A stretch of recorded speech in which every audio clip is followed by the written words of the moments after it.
people. What's up, world? It's Monday, November 11th, and I want to thank my Lord and Savior Jesus Christ because with Him, all things is possible. This No Duck Zone episode is sponsored by Matchbout. Follow Matchbout Instagram, Twitter, Facebook. Matchbout, the best sponsorship in the land. What's up, my people? Good morning, everyone. I hope everybody's feeling blessed this morning. I hope everybody's feeling appreciated, and I hope everybody's feeling thankful for seeing another day and knowing with Him all things is possible. I want to say special shout out to all my veterans today. Good morning to every single last one of you. Excuse me, y'all.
Apologize, y'all. I had to fix my banner. My banner was coming apart. That usually don't happen when I go live.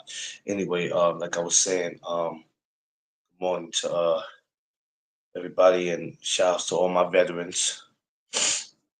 All the veterans is out there. Shout outs to you. The ones that are here or even the ones who are not here. God bless all of y'all. Thank you for your services and everything that you guys have done.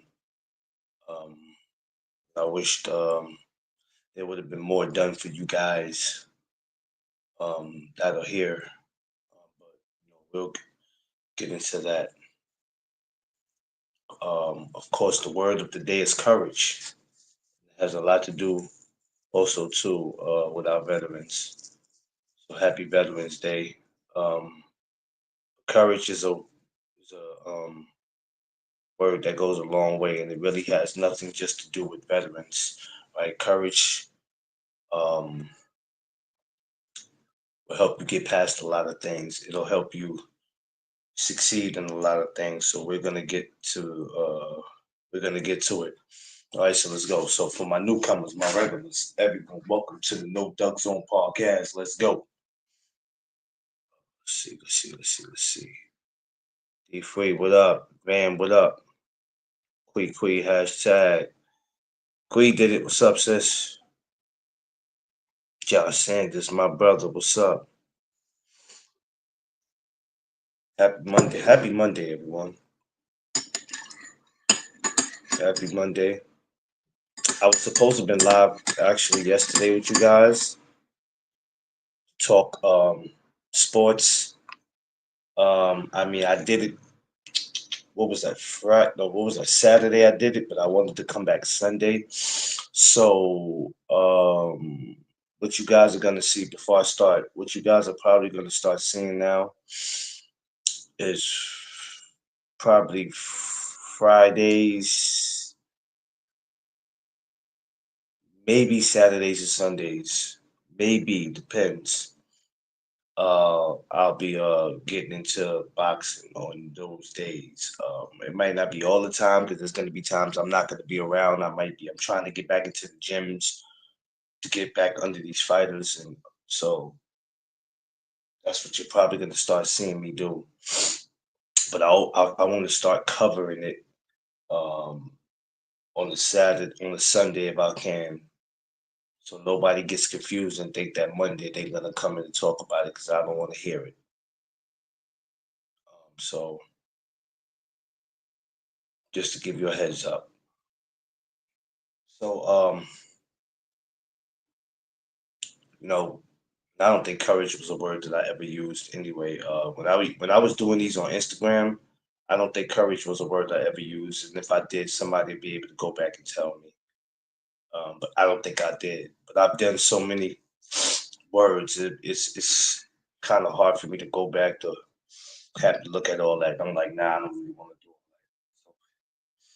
it. If I just so happen to do something twice, I'll have to find a way to fix that. Um, Courage. Well, I could tell you what, me sitting up here, not that I remember. Okay, thank you, Quee. See, this is why I got Quee as a backup. Thank you, sis. I appreciate you. I appreciate you. She said if they did, they'll get over it. That's why I love you, sis. Hey, I'm gonna tell you something before I start. I'm gonna start Quee. So my mentor, Quee, my mentor from my Friends to Fathers program, he loves you. And I don't mean not in that way, like, oh my God, I want to get with her. Not that. But he always like, yo, he knows your name too. He be like, Quee. He be like, yo, man, I be reading her comments and all. Hey, it's crazy. Then he said he went over and watched your show on Thursdays. He said, I went back and watched. No, no, no, no. You didn't do anything. He just said, I went back and watched the shows. Hey, yo, y'all be having me crack up, man. He said, I got something to look forward to on Thursdays. Crazy, Queen. Ain't that crazy? He actually knows your name. A couple of people in New York, good people that don't speak bad about you, actually, they like you. And then I'm always telling them to subscribe to your channel for the ones who might be curious. So, yeah. Nah. Omar is my mentor in my fatherhood program. He's a good dude. So the other day we was in the office laughing about you. He's like, yo, you be having no filter. And he's like, she ain't got no filter. I was like, nah, my sister ain't got no filter. If she got something to say, she gonna say it, and it is what it is. But courage comes with that. We gotta Tay, what's up, sis?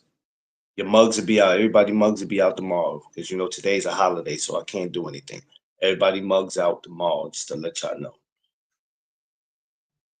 Um, you gotta be able to have the courage, like to get whatever it is that you need to get off your chest, whatever it is that you need to do in life. If you want to do it and you can benefit from it, you got to have the courage to do it, to say it, to live it, to feel it. I have to have the courage to get on here every morning and say some shit that people gonna not necessarily agree with. I might go over my limit. I don't care though,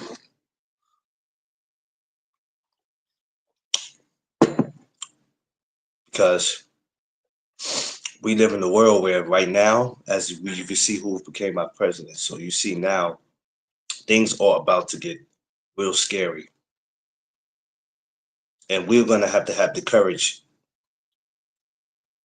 Nobody else holds their tongue. Why should I? That's a fact, Quee. That's a fact. And this ain't 100 years ago where we couldn't say anything because if you did, they'll deal with you. Um, so the world we getting ready to face, and when I mean the world we getting ready to face, We're approaching 2025, and it's about to get real scary out here. 2025 is about to it's possibly about to be. And I just talked to my pops about this. Shouts to my pops. Shouts to my pops, who's a veteran. I just had a conversation with him about this yesterday about how the world is about to get scary in 2025 because now we see who runs it, right? Um, we are going to have to. They just don't. Image, what she said, they just don't. People just say anything. Yeah, I know. Yeah, yeah. Good luck, not me. Be free. What up? What So up? we're gonna have to have. There's gonna be times when we're gonna have to have that courage to say what it is we need to say, do what it is that we need to do, because America is about to get more scary. And we can joke all we want, and I'm not saying because what we're about to face, we all have to be all uptight and serious, but we are about to face some. We all about to go through some shit because we see who run this world. It just ain't even about that. Um, we need to always teach our kids to have courage to do things only if they benefit from it. I was in this boxing class Saturday and I watched this kid cry. Was a little scared because they didn't want to do the boxing. I guess he thought that he was going to get in there and he thought he was going to take punches. And I told him I had to talk to him. He's 8 years old. He's crying. He got tears all down his eyes. And as I'm talking to him, he had his head down, but he didn't want to look at me. No, I just took my hand and put it up gently. I said, "Man, what's the matter, buddy?" I said, "You scared?" He said, "Yeah." And I said, "What you think is gonna happen?" He says, "I don't want to get beat up." I said, "Come on, buddy. Ain't nobody gonna do all that, man." I said, "I promise you." And I peaky sweared him. You know what I'm saying? I said, "Come on, man." And guess what? After a while, he wiped his tears off and he actually had the courage. He was brave and he came downstairs and he did the workout. And I asked him, I said, "You coming back?" He said, "Yeah, I'm coming back." And I felt good about that. Gave the kid a little courage to do it, man. 8 years old, we gotta understand, we can't complain about nothing as an adults if we're not trying to help these kids. We can't talk about how they move and how they act. And look how we move and we act. A lot of us ain't got courage to do shit. We too busy being followers. We're grown people that don't even have minds of our own because we're doing shit to fit in. Don't even have the courage to say, "You know what, homie? I'm not going that route. You doing this, and this is where I'm going. Nah, I'm not doing that. I'm gonna stand on my own too." And it's crazy. D Free, what's up though, man? Ain't that was good. Happy Veterans Day, brother. Appreciate it. Appreciate it. Um, so since you up here, Free, it makes sense. What gave you the courage to even become a veteran? I mean, how did you even go about going for, serving, man? Like, what made you want to do it? Did your father do it? Did your grandfather do it? I mean, was it something for you just get? Oh, I gotta wait for him to come back. He accidentally hit the button. He'll be back, y'all. Don't worry. Smash that like button, y'all.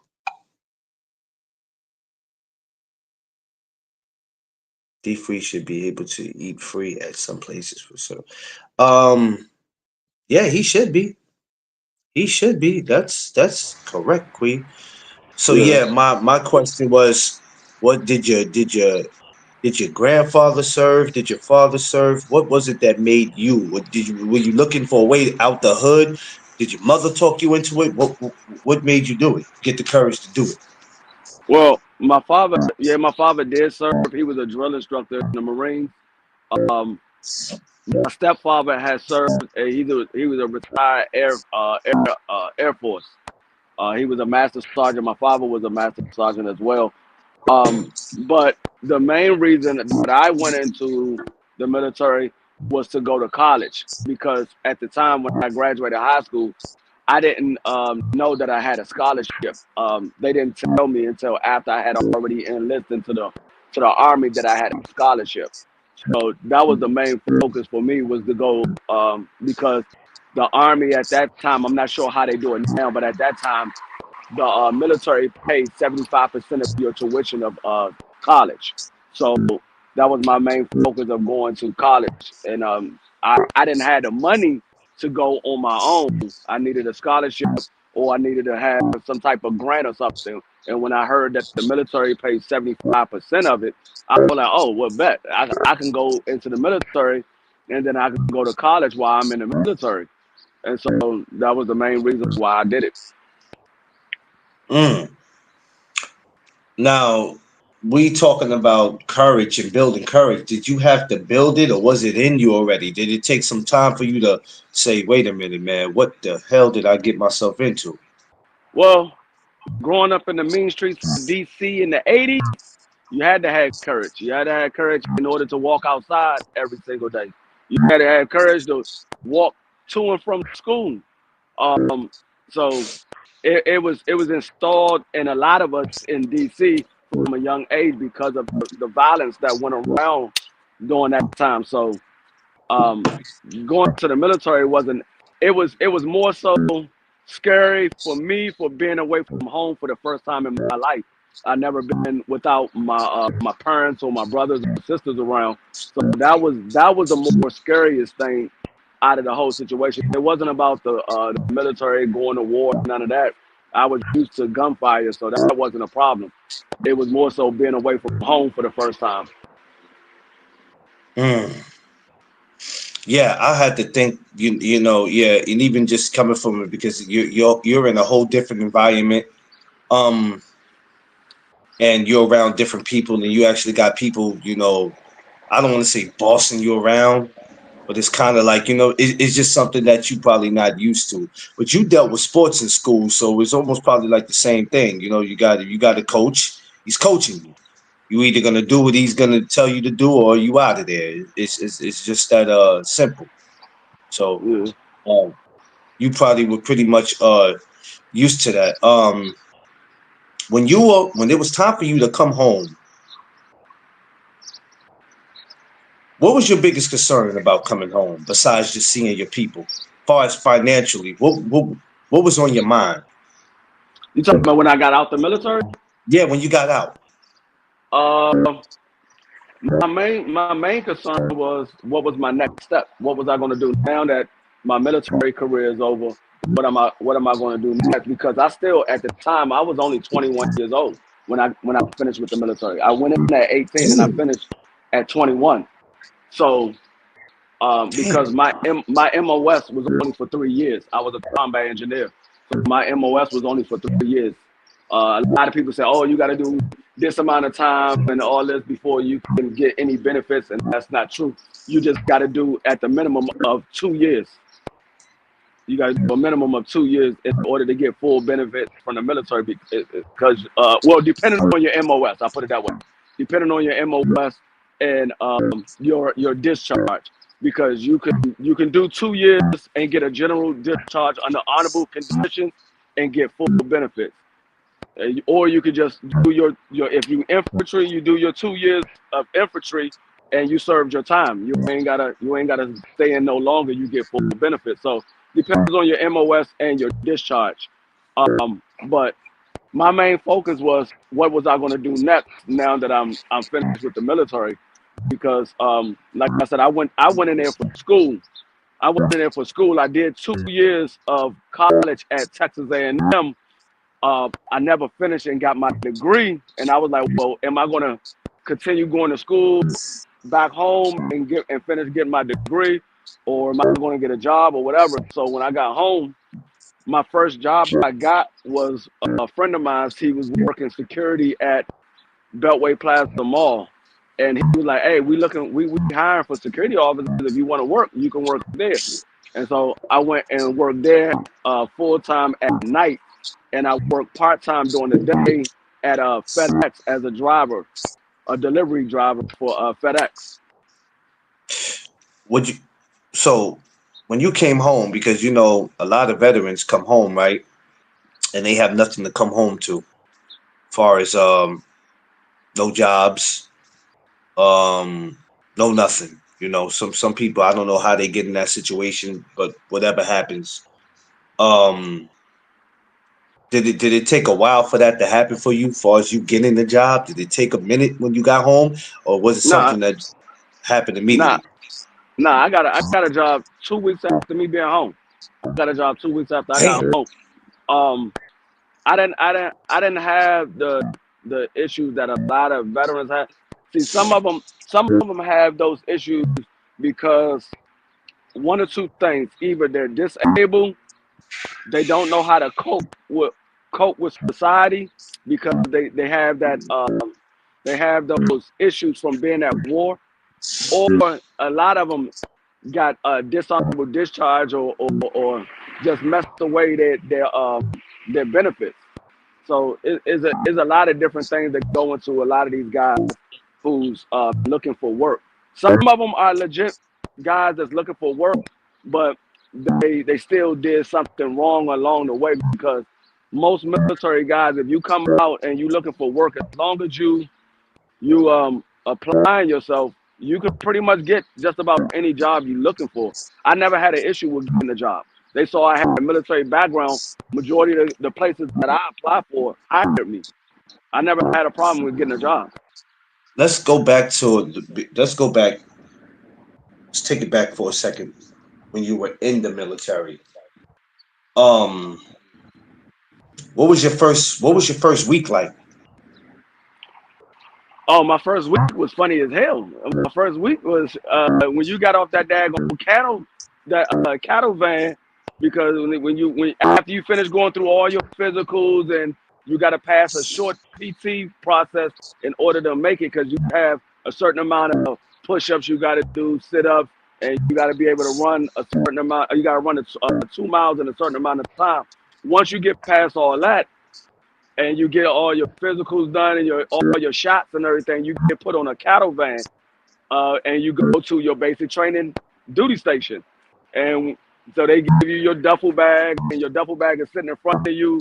You standing up on a cattle van. There's probably about 25 of y'all, or maybe a little bit more than that, all on this van. And once you pull up, the door open, drill sergeant runs inside, and he just starts screaming, "Everybody get your goddamn bags, get the fuck about this goddamn joint, lay down and get in line right now." Man, it's like 100 motherfucking drill instructors in front of you just screaming all different types of instructions, and you don't know where to go. Especially like some of these guys are from they went into it because they either go to jail or they go to the military. Some of us joined it on our own. Some of us didn't know what to expect. We just got suckered into it. And so me being the youngest dude out of everybody that was in my platoon, I was 18, fresh out of high school. Everybody else was at least 20, 21 or older. So me, I'm looking at this joint like, oh shit, what the fuck? So we all standing in line, and I got 100 people screaming at me at one time, and I'm standing there. We're in the middle of Lost in the Woods, Fort Leonard Woods.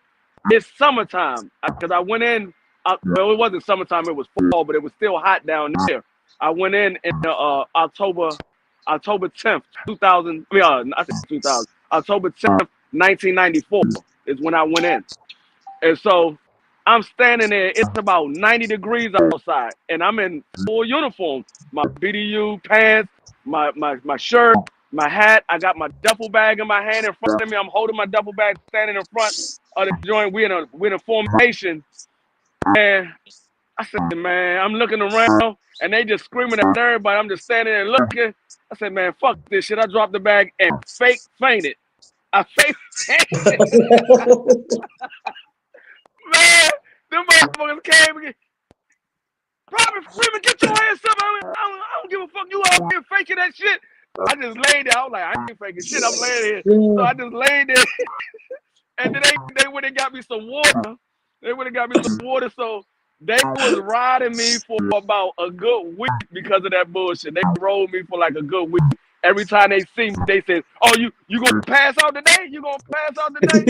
So so we was doing PT, and me being a track star, I didn't know that they saw my dad going transcripts, and so I'm sitting there. They got 3 different types of teams you can get with you. Is A, B, and C. A is the fast group. We all doing about 5 miles. A is the fast group. B is the middle of the pack, and then C is the slow people.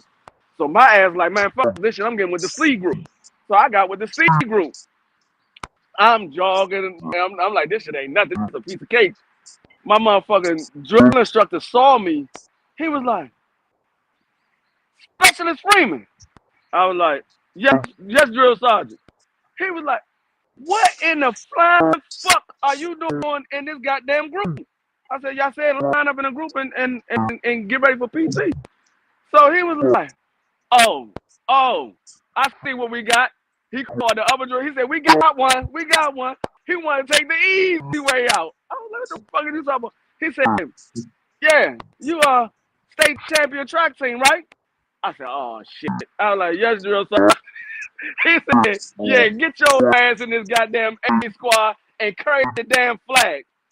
And he said, I want you, he said, you're going to lead this goddamn, the platoon better not get in front of you. I said, okay, I got a trick for their ass. So we jogging. I got the flag. Man, I hauled ass to 5 miles and got back to the barracks. They got back to the barracks. They were like, Special Spring, where the fuck did you go? I said, I jogged and came back here. I said, I did the 5 miles. Y'all said we was going down here. We was coming around, came up by the BX, and then we was coming down in front of the chow hall and came back to the platoon. I mean, to the barracks. He was like, who told your ass to leave everybody? I said, you told me to not let them get in front of me. So the best way not to let y'all get in front of me is by smoking y'all ass. Oh, okay, we got a smart one. Okay, I got it. So they rolled me for the whole first 2.5, maybe 3 weeks. They was on my ass because I was a smart ass. Every time they told me to do something, I would go overboard with it. And so, because I didn't care about doing push-ups and sit-ups when they smoke you. I don't care about that. I'm like, I'm just gonna get bigger anyway.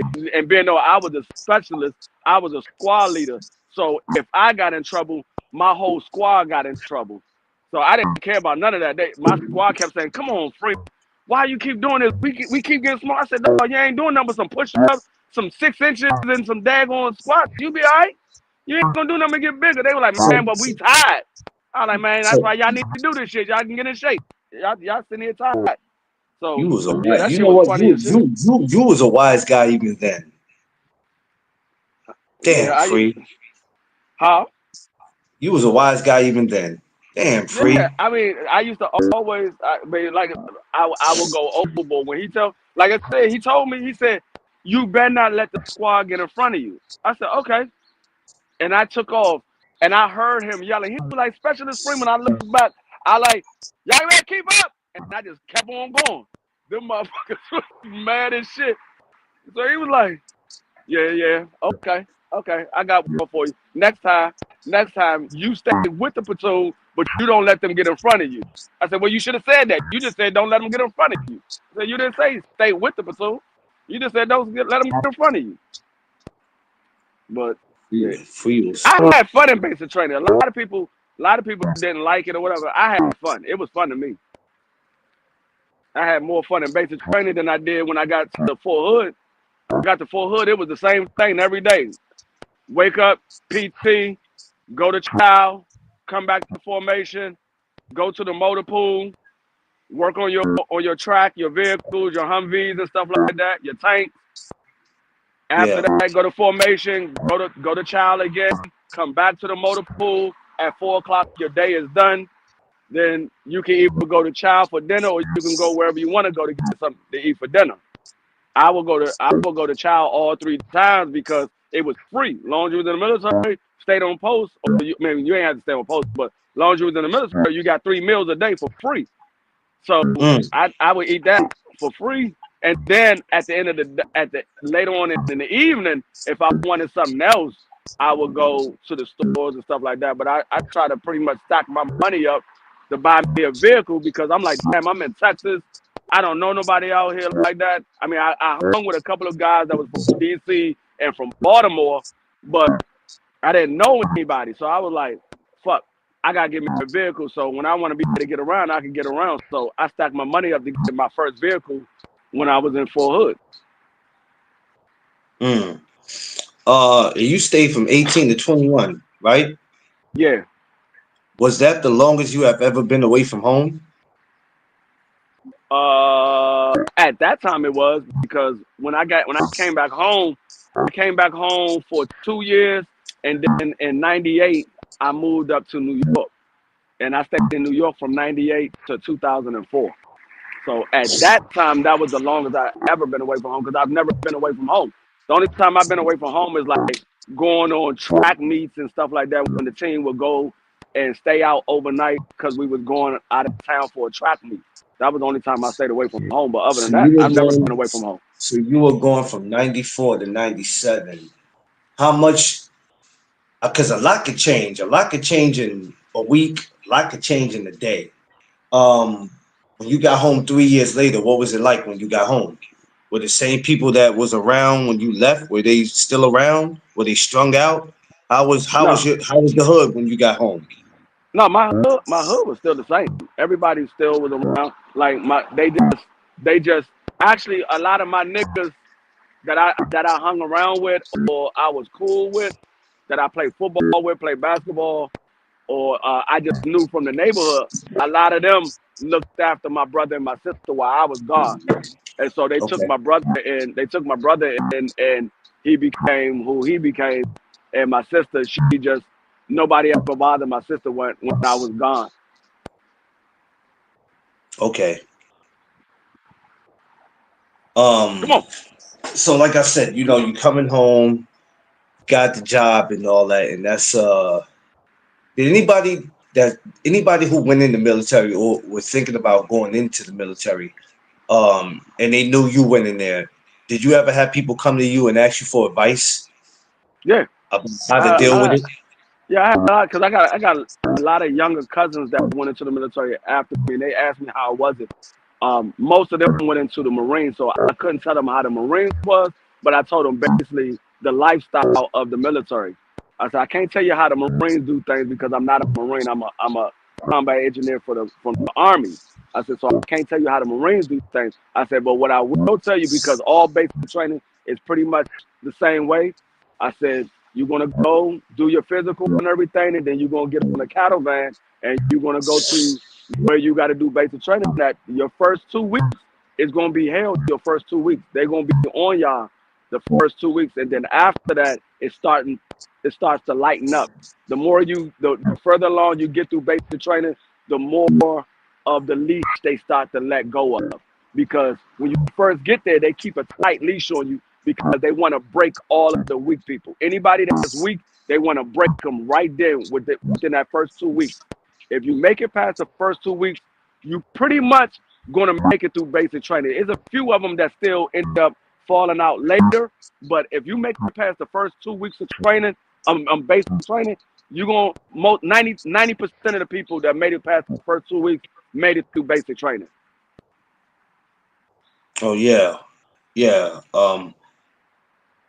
I can't say I can only imagine because seen parts what they show on TV or in these movies, and I'd be like, oh hell no, man! You can't be waking me up at 5 o'clock in the morning and oh shit, Well, man, there, there's I'll there's go a crazy. there's a saying that we used to go by. Military individuals do more things by 6 a.m. than most people do all day because Mm, we wake up like around 4, do our PT, we go have breakfast, and we get ready to start our day. So a lot of stuff that we do during the day is just repetitions of things that we already know. So we might have about 3 formations before 6 o'clock. in the morning. We'll have the formation when you first come out. You got to put your PT clothes on, and you get in formation for PT. Then you do your PT. Then you have formation. You go to breakfast. Then after your breakfast, you have formation again, and then you go break to get into your regular clothes to get ready to start the actual day. Then you have formation again, and then you march down to wherever you're going to do for the day. So When you was in there, when it was time to eat, did they give y'all a certain amount of time to eat, or were you able to take your time? No, you had a certain amount of time to eat. The first 2 weeks they was on. Like I said, the first 2 weeks is the hardest out of any part of basic training. But the first 2 weeks in basic training, you have 5 minutes to get your food, eat your food, and get back outside the formation. If you didn't eat your food in 5 minutes, you were throwing it away. Whatever you didn't eat, drink or whatever, you were throwing it away. Another thing is the drink. You couldn't have anything but water the first basic training. They didn't want you to have no milk, no orange juice, no coffee, no soda, none of that. It was only water. Yeah, see, that would have broke me. I'd have cried. They would have got me, man. They would have got me. But I could do it now because I drink a lot of water, even though sweets is still a part of my life. But I can drinking water to me is not an issue now. But you talking about the younger me, or younger me? Yeah, they would have got me. They had a dude that went up there and got some milk because we was past our 2 weeks, so we was on our third week, and it was a new platoon coming in because they got platoons coming in every month or so. Like every couple of weeks is a new platoon coming in. So there was a new platoon that had came in, and they was on their first day, and so the dude went in there for breakfast, and he got some milk, and we was telling him, "Nah, dog, you can't get no milk." And he was like, "Man, what? I want milk with my dad on my food." I was like, "Dog, I'm telling you, don't get no milk." He was like, "Man, whatever, I'm getting some milk." So I was like, "All right." So we was able to drink juice and soda stuff like that because we passed the first 2 weeks. So we was able to get juice and sodas and stuff. So we sitting at the table and we saw this drill instructor come in. And he looked and saw him with a glass of milk. He said, "Private, who the fuck told you could get some milk?" He's like, "I was getting milk because I got this, and that." He's like, oh, because you had that, you wanted some milk. He's like, "Yeah." He said, "Oh, okay, go ahead and drink the milk." Dog, him and like 3 other drill instructors went over to the daggone spot where they have all the milks and juices and stuff. They came back with like 32 glasses of milk and made him drink every glass of milk. And then, Hell no. then they went outside and they smoked his ass. This man threw up for about a good half an hour. He was outside throwing up everything. Everything he had ate, he was throwing up. They smoked the shit out of his ass. Oh God. You don't listen, man. You should have listened. Yeah, Y'all but that's what happened. Y'all told him not to. But he was like, he looking at us. He was like, y'all got juice. He like, "No, we been here, so we able to get it. You can't get that right now." He like, "Man, fuck that. I want some damn juice." I'm like, all right. We went and sat down because they wasn't part of our platoon. So I was like, all right, whatever.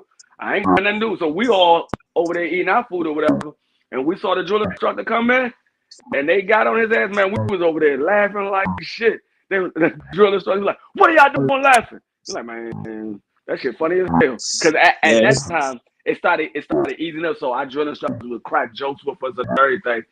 After the first 2 weeks went past, they started getting a little more friendly with you. And so they was cracking jokes with us and everything. So I was like, "Man, that shit funny as hell." Like you said, they want to see if they can break you, because the thing is, right? A lot of people come in there with habits. Yeah. You know, like I said, a lot of those guys, they were sentenced to either go to jail or go to the military. So they were like, "I'm going to the military. I ain't going to jail." But some of them didn't make it all the way through, and so they ended up getting sent to jail. Like we had one guy we called him Grandpa because he was like 35. He was the oldest out of everybody, but Yeah. he was sentenced to either go to jail or go to the military. So he went to the military, and for a long time he was still stuck in that street life. So we finally got him to come around, and he was doing good, and we got sent home for the Christmas break. It was the Christmas break, and they said, was it? No, Thanksgiving. It wasn't Christmas. It was Thanksgiving. Thanksgiving break. We was able to. No, I was right. It was Christmas. The Thanksgiving we had to stay there because it was only for one day. So yeah, Christmas. Christmas we was able to come home for the weekend. They allowed you to go home for the weekend if you wanted to go Yeah. home, or you could stay at the post. So a Yeah. lot of us went home.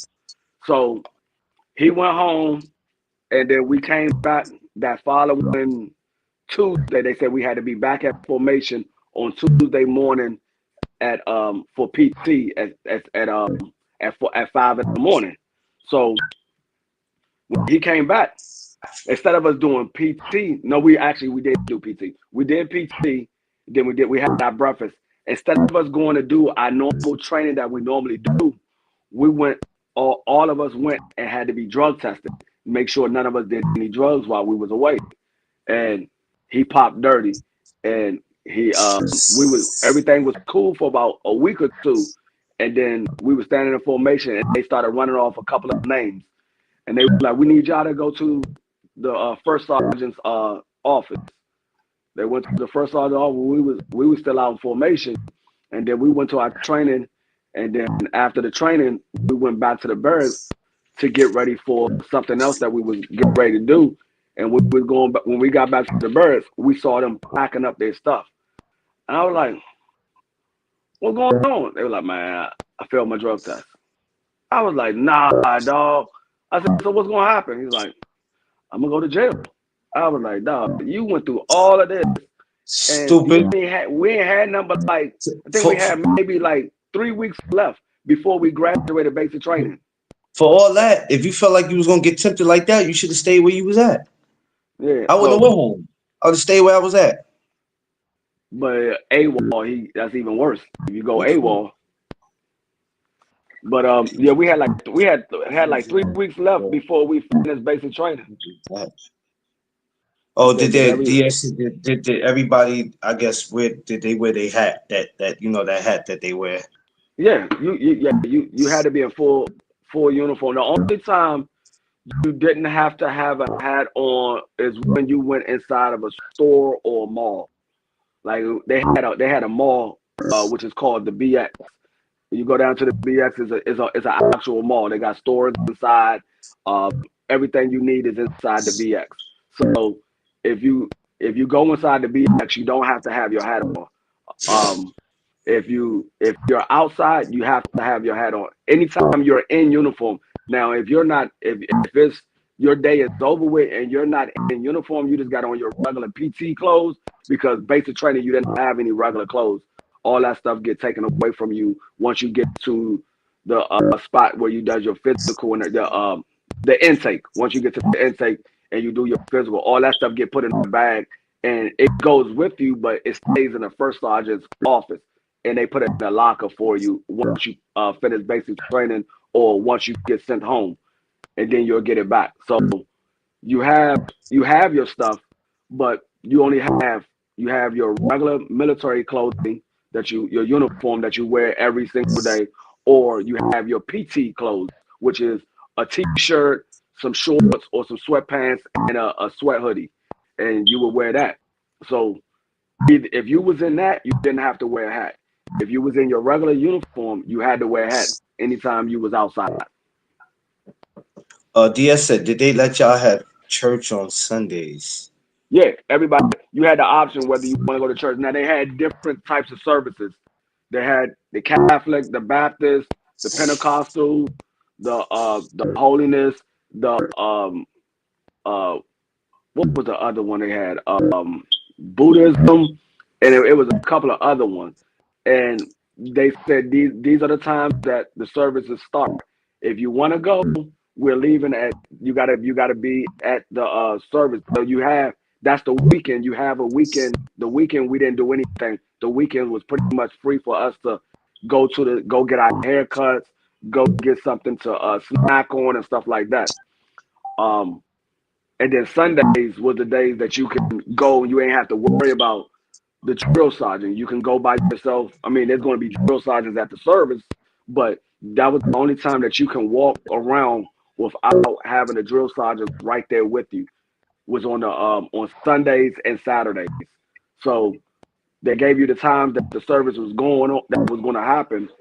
Whatever time your service started, once it get close to that time, you start walking over to the church, and then you have your services. It goes on for like an hour, and then you come back. They give you little phone. You could pay for little phone cards where you could call home, talk to people because they have phones right outside the barracks. It's like probably about 6 or 9 phones. Is like it's like 6 poles. Yeah, 6 poles. So it's 6 phones. No, I'm sorry, it's 12 phones. 6 poles. On each pole, there's a phone on one side and a phone on the other side. So you'll go there, it's like a little booth.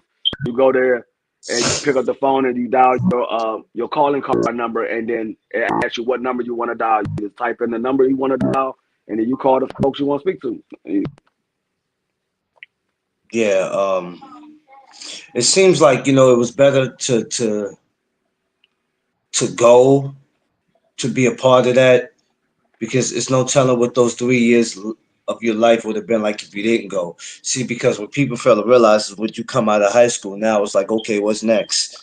There's some people, being that they went to school from the time they were, what, 4 or 5 years old up until the time they're 17, 18, 19. They're like, yo, I've been going to school for years. I'm tired of it. I don't want to do college. Either not right now, I want to take a year off, or I don't want to go to school, period. Either one of them could be dangerous, because even if you wait for a year to go to college, you can get caught up in that year. If you don't go to college at all, you can still get caught up. Um, so that was probably the best decision you could have ever made. Did you feel like doing that changed your life? Yeah, It I mean puts you, yeah. it brought more structure to my life because I was I was at that time I was the man of the house. My father had passed away when I was 14, so I was the man of the house. So I was pretty much doing whatever I want to do. I had to watch over my brother and sister, make sure they were doing what they supposed to do. And my mother, she was running her daycare or whatever. So my mother stayed in the house most of the time. Only time she really went outside was to go to church. Either she was going to choir rehearsal, Bible studies, or she was going to Friday evening service or Sunday service. So my mother pretty much stayed in the house most of the time. So me, my brother, and my sister pretty much stayed up under my mother. Me and my brother was the ones that hung outside. So I was pretty much free to do whatever I want to do because my father was no longer around. I was the man of the house and I was the oldest. And I pretty much I knew of the streets. I wasn't part of the streets. So I knew enough of the streets to know what to stay away from and what not to be around. And I knew the signs of when some things was about to go down. But at that time, I wasn't part of the streets. So my mother didn't mind me being outside. She's like, just keep an eye on your brother. Make sure he's with you wherever you go. Make sure he's with you. That's how my brother ended up being where he was when I left the military to where he was when I got back because he was so much up under me. All of my peoples, all of the dudes that I hung with, they knew my brother because he was always with me. And so they just took him under their wing when I left, and they pretty much brought him up in the streets, and so he became one of the street guys. So when I came back, he was one of the dudes. He was still he had just graduated high school, so he was 18, feeling himself or whatever, and I had to let him know, "Listen, I'm still the big brother." Your brothers never end up joining, did they? Were you the only one to join? Yeah, I was the only one. Yeah, I was the only one in my immediate family. I got cousins that went, but out of my immediate family, I was the only one outside of my father and my stepfather. Now, is that on both sides of the family, your father's side and mother's side?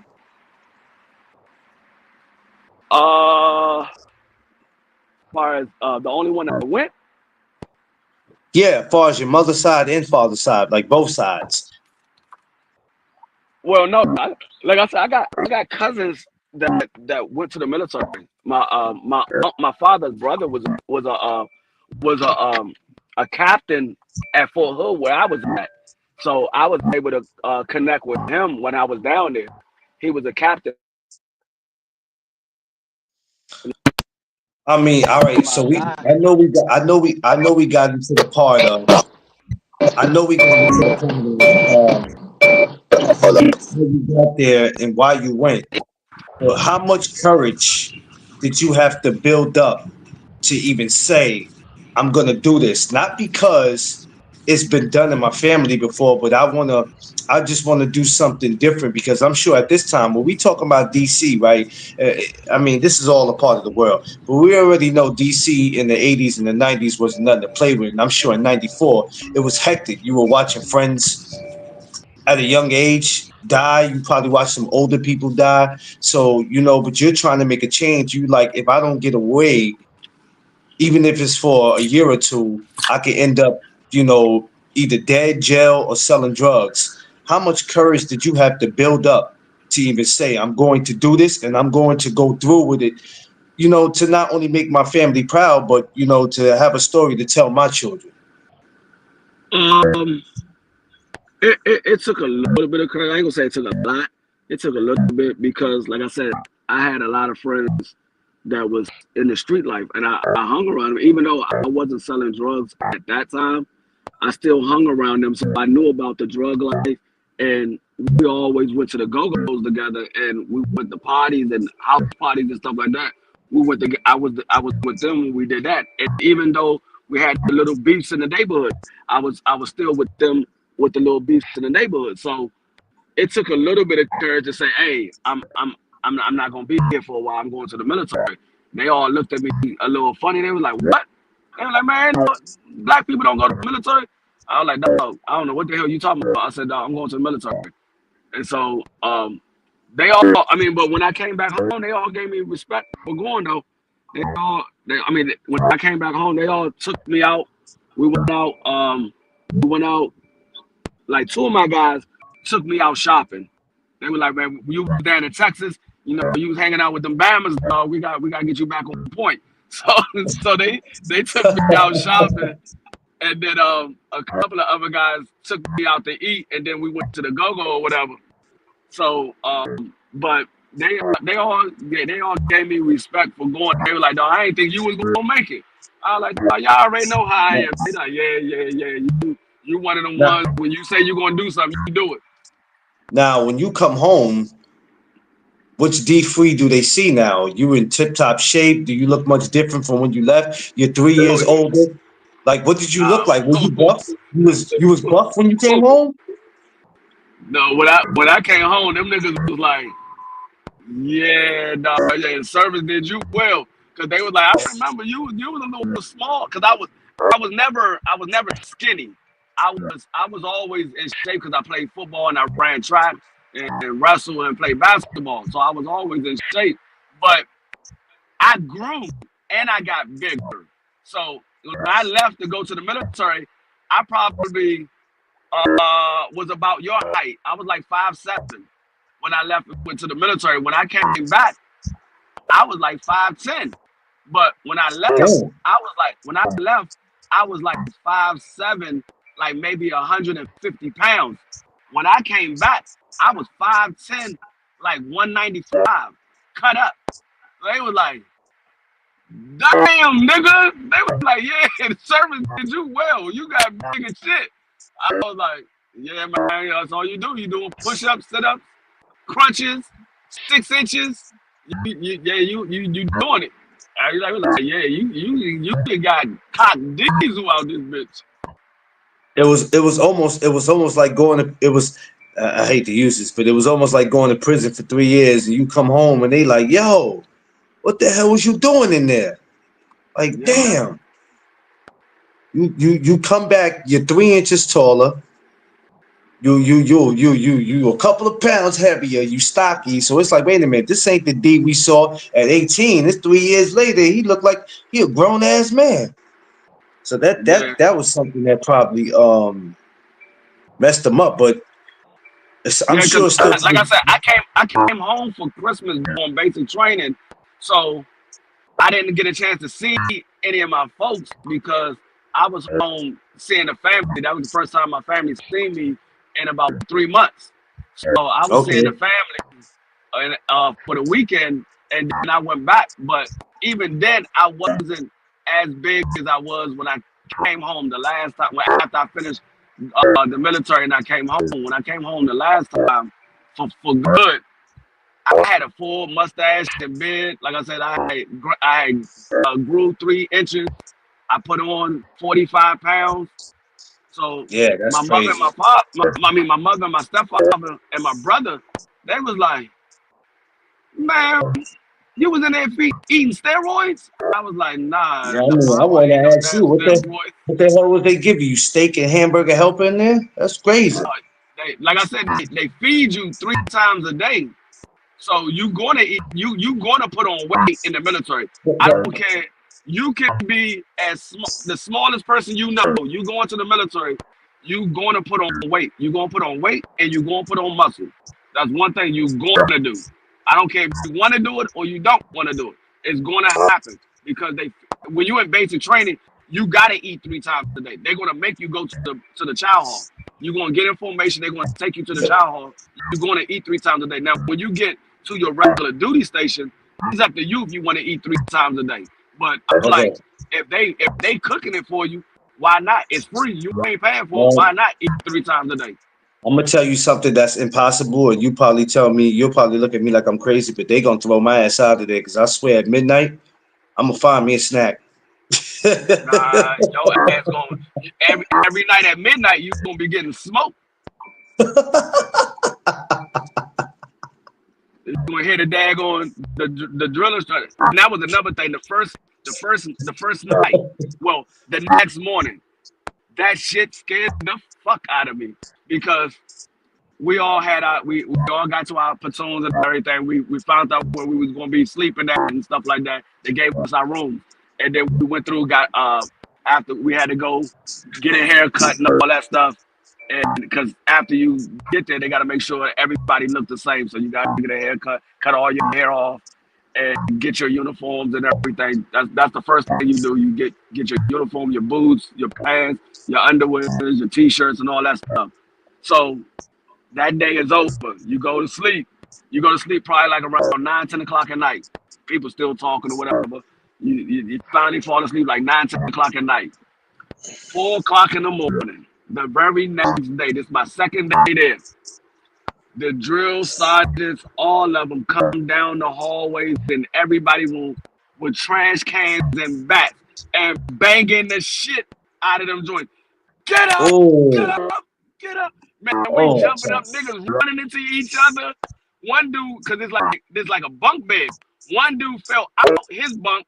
I was, I was sitting there, I'm like, man, what the fuck is going on? We going to war?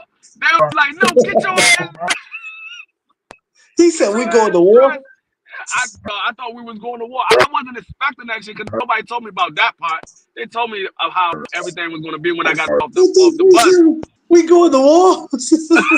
They didn't tell me about the part when they wake you up in the morning. The very next day, I'm thinking we about to go to war. I'm like, what? We going to war? I ain't ready for this shit. But see, but all right, you said your grandfather went, right? My And no, my father and my stepfather. your father, your stepfather. Did you, before going in, did you ever sit and have conversations with them about what it was like in there? Or at the Well, I time, it did. wasn't on your mind? I did with my father because my father used to fuck with people all the time because he had a young dude that that was going to the military. So my uncle and my father was getting him ready for basic training. So I knew what to expect the first day of basic training because they did everything that the drill instructors did on my first day. So I already knew what to expect. So they was in his face yelling at him and all that stuff. So they was getting him ready because he told him that he was about to go away for basic, and he wanted us to keep his pit bull. My father, we already knew his pit bull or whatever. So he was like, "Can you keep my dog until I come back from basic training?" So my father was like, "Yeah, I got you." He was like, "When you going?" He said, "I'm leaving tomorrow." So my father and my uncle was sitting in the living room. They're like, "Oh, okay, let me get you prepared." And so they was screaming at him and everything. So I already knew from my father, my stepfather, he was just telling me all the benefits of going to the military. He didn't tell me what to expect from basic training. He was just telling me Yeah. all of the benefits of going to the military, everything that I can get out of it. So, um, so I knew somewhat of what was going to happen, but I didn't know everything. I never actually sat down and said, "Hey, what should I expect the first day and all that?" Because my father had already passed, so he wasn't there to tell me, and I never really talked to my stepfather like that because he had just married my mother February, right before I had left. So I was still in that stage of not accepting him as my stepfather at that time. I respected him, but I still didn't accept him as my stepfather. So I didn't really get along with him that well. It took a minute for him to grow on to me. Yeah. Talk to me about the day that you left home. I should have asked you this, but it just hit me now. Talk to me about the day you left and made your way there. Physically, mentally, no, we always say men don't cry and we don't get emotional, but when we're making a big decision and we don't know how it's going to turn out and we're leaving our families, and I don't care if we're leaving for 6 months, a year, 3 years, a lot can change in that time. The day you're leaving to go there, what is actually on your mind? What are you feeling? Are you emotional? Are you a little nervous? Butterflies in your Um, stomach? What are you feeling? I was nervous. I was emotional with my mother, my brother and sister. Um, they didn't come home for school. They didn't come home for school that day, and I was like, damn, I wanted to see my brother and sister before I left, but they didn't come home for school on purpose because they didn't want to see me leave. They were like, they didn't want Mm. to see me leave, so they didn't come home for school that day. So when they came home, I was gone. So they never got a chance to see me leave because they didn't want to see me leave. They wanted me to stay at home.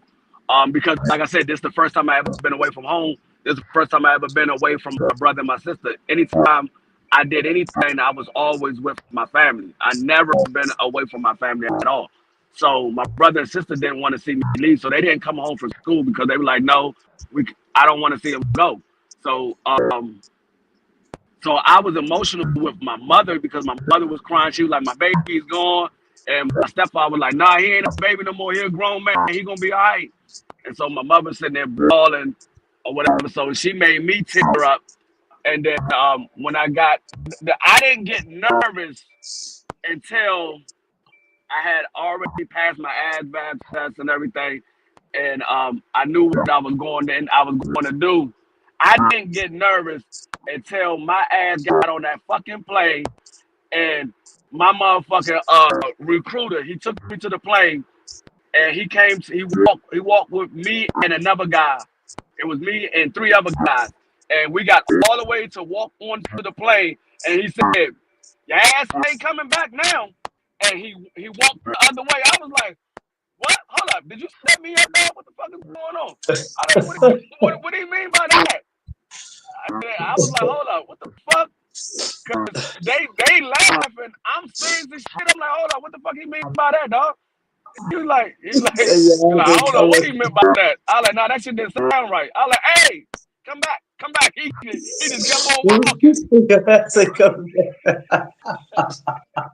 I wanted him to clarify the shit. I was like, "Hold up! What the fuck you mean? Your ass ain't coming back now." Every time I I was like, no, that's some he fucked up said shit to that. say to a motherfucker Yeah, Queen, going to Queen, the that's what he military. did. That's what he did, Queen. Got your ass. Got I was like that. Yeah, he already had suckered me into some shit. Dog, that's why I said don't ever listen to the fucking recruiters. Don't ever. Now, military is not bad. You can go into the military and be very successful. We see a lot of guys go into the military and be very successful. What people Yeah, tell you about the military, that's not true. There's a lot of good dudes in the military. You can do a lot of good things by being in the military. But what I will tell you is never listen to your fucking recruiter. They're a bunch of liars. Them motherfuckers lie. They ass off. I told this motherfucker, I said, listen, I don't mind doing anything as long as I don't have to go to war. People say, oh, okay, cool. You could be a combat engineer. They don't do nothing but build bridges.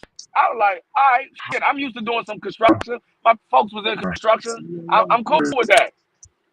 Man, I got to the motherfucking spot where I signed my name, and he was like, after I signed my name, he was like, why did you pick combat engineer? I was like, well, I told him I didn't want to go to war. So he said, be a combat engineer. They only build bridges. He like, man, he got you. I was like, what the fuck you mean? He got me. He like, man, y'all niggas go to war? I was like, hold. He said, why you think say combat engineer? I was like, hold up. Time out, pause.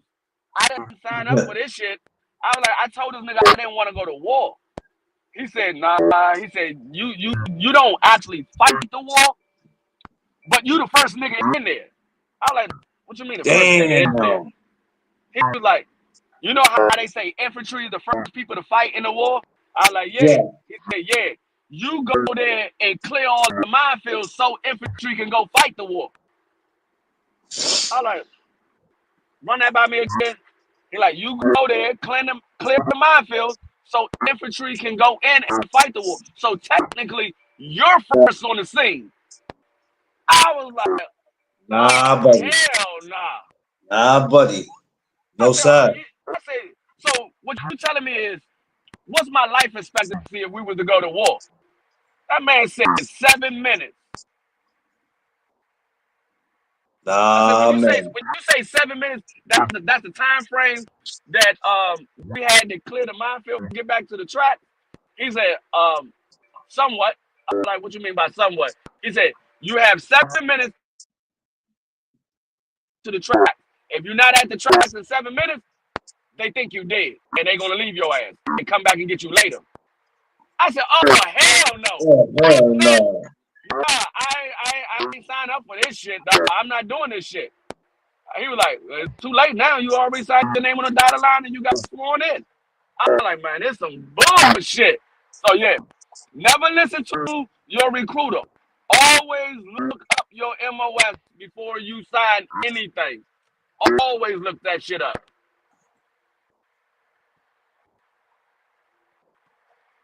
Yeah, I'm gonna set that you up, goes out. so. Yeah, for you young kids that's thinking about doing it, if you're thinking about doing it, just know what you're doing. And it's like Free said, it's not bad, but know what you are doing and know that when you sign on the dotted line, it ain't no, oh, nope, I changed my mind. I'm calling my mom to come get me. Oh, Now, hell now no. what I will say is the best part about me being a combat engineer. When I got to Fort Hood, Texas, I was part of the 19th engineers. Was it the 19th or the 17th? 17th engineers. I was part of the 17th engineers. My platoon was an undeployable platoon. And when I say undeployable means anytime wartime was to happen, we wasn't being deployed to go to war. And the reason being is because at that time, we was testing out all the new equipment that everybody is using right now today. My platoon tested out all of the M4s, all of the new Humvees, all of the new tracks, all of the new tanks, all of the everything they using right now today. My platoon tested out all that shit back in 94, 90, between 94 and 90 and 97. We tested all of that shit out. We went to NTC over in California and did our desert training in California and tested all that shit out. Yeah, That was the only good thing that happened. I ended up going to a platoon that was undeployable. That's a lot, man. That's a lot to go into that first time, but it's definitely a story to tell. Um, I know telling your kids that story, you ever told your kids that story, they might encourage them to want to go in, or they just be like, nah, Pop, I'm good. I'm not doing that. Yeah. Now, now I will say when we was going through basic training and we was going through those wartime simulations, that's some scary ass shit, dog. The first time you hear that motherfucking explosion, the, the first time that shit explodes, Yeah. that shit, that's some scary ass shit because we out there lining up the torpedoes, to blow up the minefield, and all of a sudden we hear incoming. I'm like, incoming, nigga. We ain't training. What the fuck is y'all talking about? Boom! I'm like, oh shit, man. My stupid ass, being on my first instincts was think like I was in the hood. I said, fuck the track. I didn't even run back to the track. My ass ran straight to the other side where the first sergeant was. I didn't even run to the goddamn track. He was like, what the fuck are you doing? I like, no, y'all didn't tell me that this shit was about to happen today. We was gonna get the simulation today. Y'all just said we're gonna do simulations and upcoming training. Y'all didn't tell me it was starting today. I wasn't expecting that shit. I ran literally right past the track. The track door was open. They were like, "Come on, specialist." I said, "Man, fuck that. I'm gone." I ran right past the goddamn track. I was like, "No, y'all gotta warn a nigga, let a nigga know that this shit is happening today." He's like, "No, we were trying to give you the element of surprise." I said, "Surprise, nigga. I ain't a regular nigga. I'm going with off my instincts." I, I'm done. My ass haul ass all the way back to the first Sergeant Humvee. I was sitting at his Humvee. I was like, well, it's a simulation. I know they ain't gonna blow this shit up. Yeah, that's crazy, man. They can't let you know. Yeah, yeah, they can't let you know, but damn, that's why I guess I was never built for that. They were talking to me about doing that when I was in high school. I was like, nah, I'm good. That I shit wouldn't have been scared the fuck out of me, dog. I wouldn't have been built for that. Tell you, They Pete, said I wouldn't have been built for I that. had I had my motherfucker. I had because I was licensed for a M60, a saw, a M16, a 9 millimeter, and a rocket launcher. I had my M60 with me. Man, I hauled ass. They said, "Nah, I have never in my life seen nobody run that damn fast with an M60 in their hand." I was like, "Well, you ain't ever seen a nigga this goddamn scared before then, because my ass was not standing around for this bullshit." I hauled ass. He said, "Yo, they ain't a Dog, cause y'all don't yeah, understand. Y'all don't understand. The motherfucking track that I was supposed to get into, it was moving. And I was supposed to run and jump in the back. It was moving. I ran past that bitch. Why it was moving, I ran past the goddamn track. I was like, man, fuck that. They were like, this nigga was haul ass. This nigga ran past the track. He was haul ass. I had an M60 in my hand, and our ass was like this. Fuck this shit. No, hold on. Let me change the camera so you can see exactly how I was. No, I had the motherfucking M60 in my hand right here on the little shoulder strap. I had that bitch going across my shoulder. I grabbed the joint and put it up under my arm, and my ass was I was gone. Hey, Quee. I said, Hey, Quee. Hey, fuck Quee. I'm that. gonna keep it real with you, Quee. And like I said, it's all about discipline. But Quee, I was just for me, I was the same way, Quee. Because where my school was, we had all right. So it was my school, and then when you walk down the block, there was a White Castles, and then you get to a place called Westchester Square, where you have all the stores. You got McDonald's, you know what I'm saying? You would have a Dunkin' Donuts, and then you got that where they got the recruiters that would be right there. They had the place down there, and they used to talk to us every time we get out. And I'm like you, Quee. I had to let them know I ain't nobody gonna be screaming at me. I'm not the one. You scream at me, I'm gonna scream at you back. You curse at me, I'm gonna curse at you back. Now, of course, once you sign up and you get in there, it ain't gonna go that way. So to avoid all that, I'm like, nah, I'm not doing that. I'm good. And at that time, when they was talking to me about it, I didn't know what I was gonna do with my life. I'm gonna keep it real with you.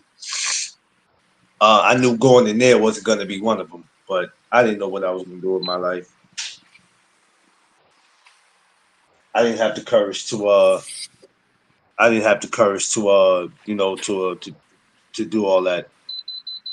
But shouts to all the veterans.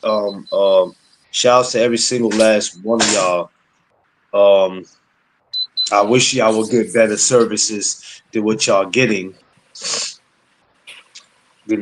Some guys come home, they figure it out, and they get it together, and then there's some who have to struggle while we're helping others that really don't need that much help. That's the thing that pisses me off. Yeah. The military base with my brother when I was 17. I wanted to sign up for the Marines. My big brother duffed me out. Yeah, sometimes, it happens. But being that my father did it, um, he didn't want me to do it.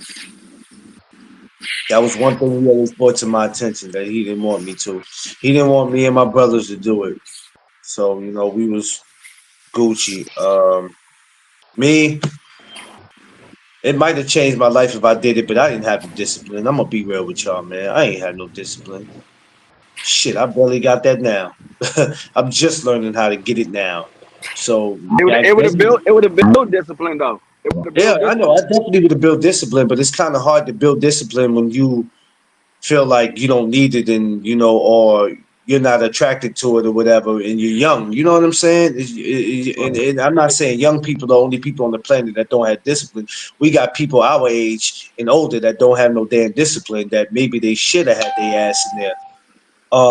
But I encourage. So let me ask you something. Free? Do they still have it where you can go to jail, or did they change it? What you mean go to jail? Like, remember you were saying that you had to. They gave you a choice. You either could Oh go in yeah, I there. mean that's up to the judge. The judge did that. Okay. Well, if for any kid that if a judge makes that choice for anybody, I don't care if you're a kid or not, you could be 22, 23. I would take going to the military. I ain't doing nobody prison time. Some Yeah, of I y'all mean else, I ain't technically, doing. if you go to the military, it's almost like going to prison. It's just you have more freedom. I'd rather have that. I'd rather have the more freedom. To me, I ain't nah. I'm yeah. Like basic training is almost like going to jail.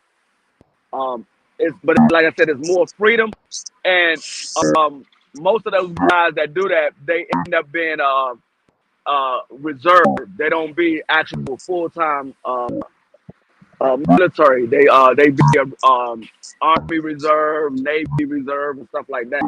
So it's not a bad thing to do it No, because it's not a bad thing to do it. It's not a you bad can thing. do it and you got your freedom and you get paid for it. When you in prison, yeah, you get paid, but you get like 25 cents a day. Ain't nobody trying to work for that crap. Nobody want that bullshit. You got to work too hard for that 25.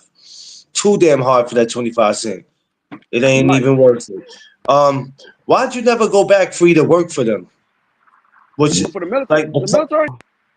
yeah, was it was that's never I mean that never crossed your mind. That was never part of the plan.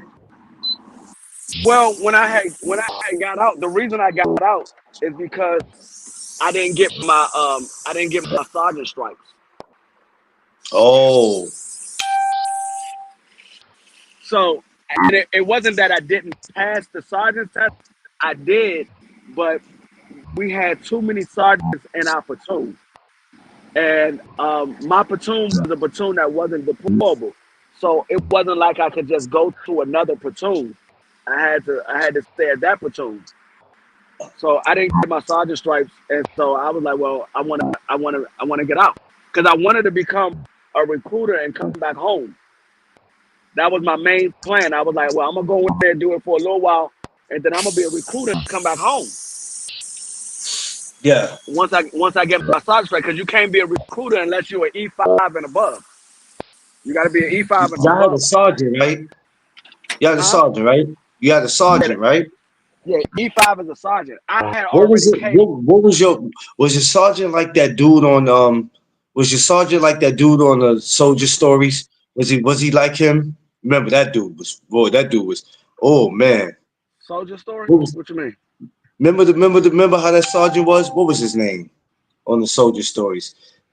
If y'all remember a Soldier Story, classic army movie. Classic. I Classic. never seen that movie. Man. Oh Lord Jesus Christ. Okay. Well, Um I mean, every sergeant go is different, Go but look that. If anybody's never saw a Soldier Story, Denzel Washington's in it. The black dude from The Heat of the Night, the one who died. David Allegrea's in it. The dude who played Brandy's father on Moesha, he's in it. It's a couple of people that's in that oh, movie. I know what you're talking about Yeah, when Denzel Washington say, "Get your hands up off me." yeah. I said, Okay, I was know. your sergeant? Was your sergeant like him? Actually, my first sergeant looks similar to him. But Oh I mean, shit! everybody has different attitudes, but they all have the same type of temperament. It's all pretty much like that. It's all pretty much like that. Yeah, But Creed, the old black guy. you also got to remember too. They were dealing with a different time for that movie. That was a different time.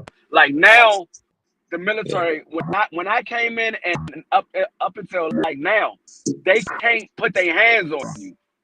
So they can scream at you and do a lot of stuff to you, but they can't put their hands on you.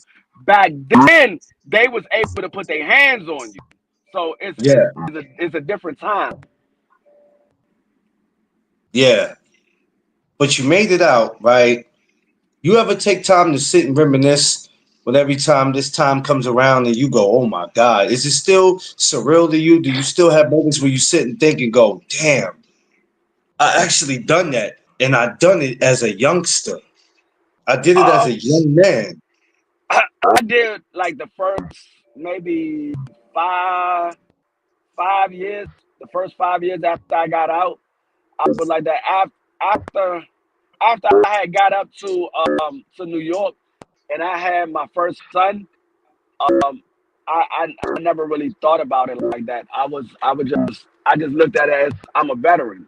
I never really thought of because I never had to go to war. It was no wartime during the time that I was in, so I didn't have to worry about going to war. So I didn't go through like what BFTV went through. He went through wartime. I didn't go through that, so I didn't have to worry about that. So a lot of other guys that came in, like BF went in after me. I'm older than BF. He went in after I did. So Whoa. You older than BF?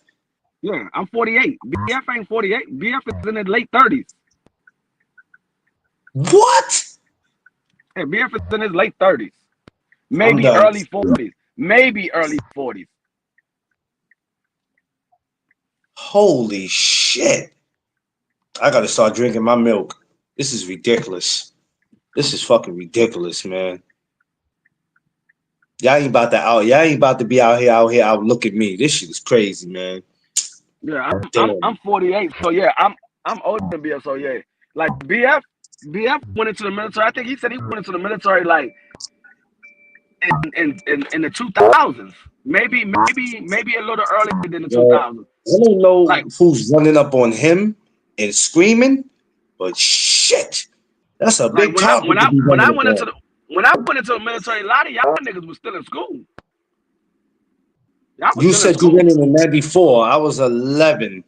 Yeah, Yeah, that's what I'm saying. A lot of y'all I niggas was was still 11. in middle school and preschool and shit. I'm Yeah, I'm much yeah, older yeah. than a lot of y'all. Yeah, because my sister was 20, what, yeah, 94. Yeah, my sister was 21. She's 51 now, going on 52. Our birthday's the same day. BC said he was 17. Yeah, 98 or 99, like my ex. Oh, okay. Yeah, but I know it has to be. So what do you? How do you feel? How do you feel today, or how do you been feeling for these last 30 years, and probably before that? How they've been treating veterans? Do you feel veterans get the? Do you guys feel like I should see because you are a veteran, and I know you Um, know you're living a good life, but when you see other veterans that have done what you've done, and they're not getting the services that they need or they should be getting, and like Quee said earlier, that you should be getting free meals. That's what Quee said. He should be getting free meals. How do you feel yeah, about the services that they get? excuse me. Yeah, on Veterans Day, most restaurants give the veterans a free meal. Um, the veterans, they have the ones that's able to get the benefits. They have good benefits for veterans. The ones that's able to get them. Like I said, a lot of these guys that you see is homeless and they say they're a veteran. A lot of these guys got out on bad conditions. They was a dishonorable discharge and stuff like that. So a lot of these guys, yeah, they are veterans. They did serve, but they had some type of misconduct where they got removed from being in the military. So a lot of these guys that you see is homeless, holding up veteran signs. Some of them are cons. They not veterans, but there are some that are homeless or whatever. Some of those guys, not all of them, some of them are out on dishonorable discharge, so it's hard for them to get a job when they put down military background. See, a lot of times people don't realize you don't have to put down your military background all the time because a lot of these companies, if y'all don't know, a lot of these companies don't do research on your background. The ones that do research on your backgrounds are those big companies and government agencies. Those ones do researches. But if you have certain amount of experience and you working in that field for a certain amount of time, they only gonna go by what your resume say. They're gonna go by your resume and they're gonna call up the jobs that's on your resume. But back to what I was saying though, but a lot of these guys, like I said, they got a dishonorable discharge, so they veterans, but they they can't get the benefits. Now, the ones that do get the benefits, there are good benefits for the veterans. There's a lot of good benefits. They got special prices for homes for veterans. The medical is pretty much like I think like 75 to 80% paid already. All they gotta do is pay the other 25 to 20% of their medical. They got good dental benefits, vision. It's a lot of good benefits from the military. I mean, it ain't the Um, best benefits, but there's a lot of good benefits. you think some people just miss their shot and opportunity to get the services that they need because a lot of people, like you said, certain things happen, and then they miss the opportunity for whatever reason. Um, some people get out. They get you remember watching Dead Presidents, Yeah. and when you saw Dead Presidents, you're thinking, and this was made to me. I don't know if this is right, and I want you to correct me if I'm wrong, and it's okay. Um, People already had the mindset of a black man has no business being in the army, right? Mm-hmm. Navy, whatever. Do you think when people actually saw that movie Dead Presidents, they were thinking, see, that's the reason why I won't go. That's some bullshit. How this man come home and he gets a job, but that don't last long, and now he has to find a way to make money because he has a daughter to take care of. So you start seeing these dudes, they come home, they get strung out. You seen Chris Tucker, he come out, he gets strung out. But that was something I think that started back when he was in there because he said something got in his blood. Was that like real? Was this showing that real life that's how it was back then, or that's how it is still till this day? Well, no, it's not that. Basically, what a lot of people don't know is their presidents was during the Vietnam War. That it was based off of that time during the Vietnam War. Um, those individuals was having trauma from the war, and so the Yeah. only way they can relieve themselves of that trauma was by taking drugs or drinking alcohol. So that was the effects of being at war. That's what that was about. That was the effects of being at war. It had nothing to do with just being in the military. It was just the effects No, of no, being no, I at war. know. I'm just saying the whole point of what you go through. Does it affect you when when you get out? And then now you're like, okay, I'm out and I did this. It's not even about if I blew up people. It's not about if I killed people. I served my country. I'm home now. Now what? What Yeah, does the I mean, world have to what does the world have to offer to me? Because it ain't like I could just grab my shit and go move back with my mother and father. So now you coming back and you're not coming back the same as you was when you left. You understand what I'm saying? So it's like, okay, I'm yeah, home now. yeah. What I do mean, I do? yeah. A lot of these movies that they put up about the military does have some effects of why people say they don't want to go to the military, and then other things is from what people heard about being in the military. Yeah. I encourage all my brothers to because like I said, what I believe in, I never get nobody else to believe in. I always encourage my brothers, if that helps you, especially young men, please go. And if there's ever a time a judge gives you a choice where either you can go do that or do prison, and you think that, hey, I'd rather go in prison because a lot of my homies are in there, that ain't even the place to go, bruh. Because it's not No, about being up. It's not about being up under your homies. It's about changing your life and trying to not do anything that can land you 20 or 30, 40 years in prison. So if they give you, and that to me, a judge giving you that, to me, is kind of a break because we already yeah, know that shit. They don't have to. They don't. I don't know what their laws are because I'm not in that department. You understand? The world we live in, they don't really have to give you that. They can just be like, man, I don't give a damn. You could have stole a 50-cent bag of chips. Your ass is going to prison for 20 years. Just cause. You know what I'm saying? So they give you that choice to either do that or go. Shit, man, go ahead and go. yeah. Save I yourself. mean, what another thing they have to realize too, by you going to the military, you don't have a conviction on your record because they gave you a choice whether to go to prison or go to the military. You going to the military doesn't give you a conviction. If you say, you know what, I'm just gonna go to prison, you gave yourself a conviction. Also, don't be like the guy you was just telling us about who went home, did drugs, came back, and failed. Don't get too comfortable. Don't get comfortable because you got to remember when you're home, you're not home for good. You have to come back. If you don't think that they have enough common sense to test you, they're gonna do that. So just Yeah, they keep will. this in your mind. Yeah, they will. And see, the thing is, military is different from civilian life. So when they say they're giving you a random drug test, they literally this is how they did their random drug test.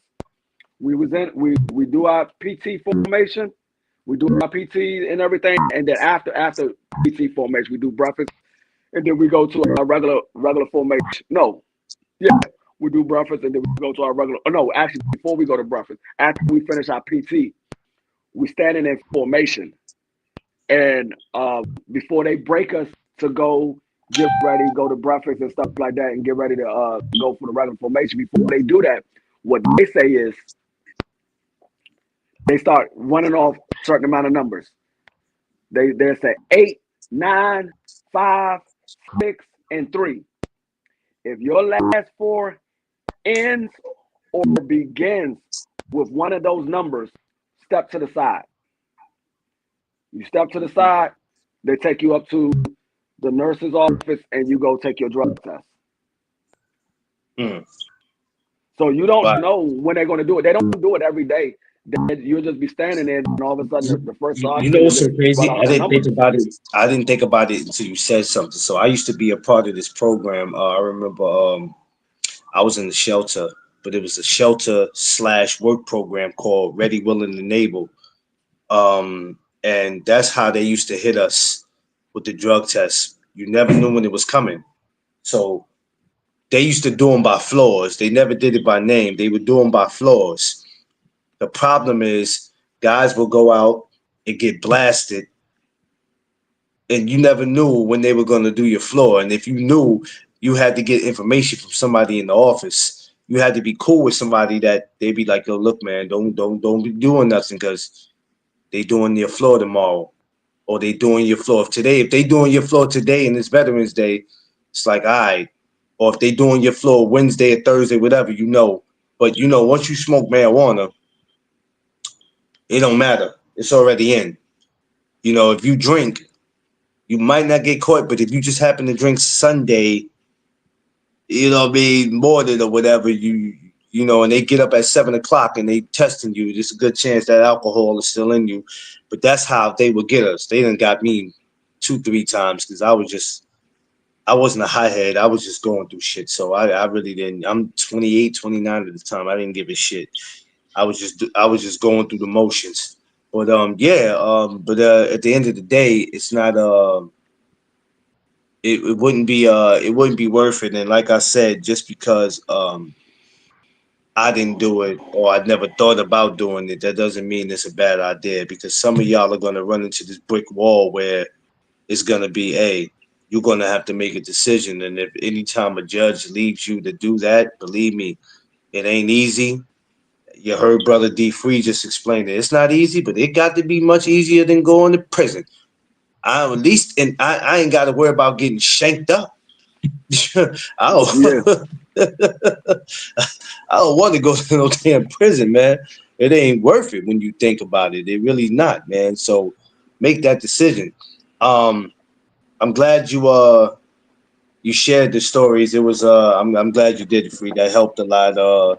Because I don't think we never got deep into the whole reason of why you went and how you ended up in it. And I don't think this was my first time doing this. I think I did this a couple times, but I never really went in on it like I really wanted to. And I got to call my pops too. Even though I talked to him yesterday, I'm gonna call him today, tell him Happy Veterans Day. Um, but it's got to be a beautiful feeling just to know that you overcome all that. You healthy. You're walking around. You're breathing. You have no issues. Because, like I said, in New York City, I see a lot of guys. And then, oh damn, I hate to bring this up, and I know this shouldn't matter, but I gotta bring this up. It's like you just said. I think a lot of these guys like playing and acting like they was veterans and they weren't, right? Because I caught a couple people in real life. I caught a couple of them, and I'm like, dog, don't take that and do that because you taking away from the people who really served for this country. If you ain't never served, don't be trying to fool the public saying that you know, and then when they ask you where you serve, you can't even tell them. What does it matter where I serve? I'm a veteran. And I go, see, here we go. Here we go with that bullshit. You trying to pull, and that's the problem with the world we live in. Somebody's yeah, always trying to pull a fast one. You take away from the people who really was out there putting in that work. yeah. It's just like people that abuse the social services. Oh You got God. you got people that really need food stamps and that cash assistance, but you got people out here abusing it to where they want to get rid of it because it's people just out here abusing it. That Abusing it. I had a person that I know. They was working a government job, making right around $8,000 a month, Mm-hmm. but they was getting like almost $1,000 in food stamps every single month. Now they got caught up. They ended up getting caught because they work for the government, and it eventually it ended up catching up to them. I think they got away with it for about a good year or so, and then they caught up to them. They found out that she works for the government, and she's been working for the government, and she ended up Dummy. she got arrested, and she had to pay back all that money. Her Dummy. her folks had to go down there and bail her out of jail, and then she had to pay back all that money that she got for food stamps. Yeah. Yeah, I hate people like that, man. It just doesn't make any sense that you got people that are they you know they do that. It makes people look bad when they do that. So when I see people like that's why a lot of times when I see them holding up the sign, I don't believe in it because Yeah, I a lot of I these try not to people. judge them, but I don't believe in that. Yeah, a lot of these guys, they say they veterans or whatever.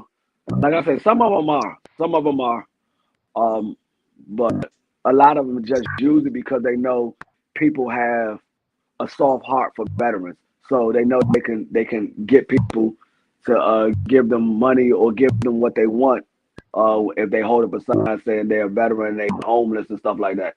And you have some of these guys that's out here that literally does that for a living. They actually have a house and all types of stuff, but they go out there and panhandle for a living. There's literally Yeah. people out there that panhandle for a living. Shit. New York, boy, they do that. That shit that's a regular here. Anybody can come from any state and come and panhandle here. Shit. Like Telling you, boy. it's this little thing that goes on now out here. It's been going on for about 3 or 4 years now. These little Spanish people be standing outside and be the woman standing outside holding up a sign. I got 5 kids. My husband and myself just lost our job. Can you help us out? I'm like, okay, if you just had a job, you and your husband lost your job, you got 5 kids, take your ass to social services. Exactly. And first of all, what kind of man you got? He got you out here begging. See, when I see that, and I be seeing them, like this one guy came up to me and Tip.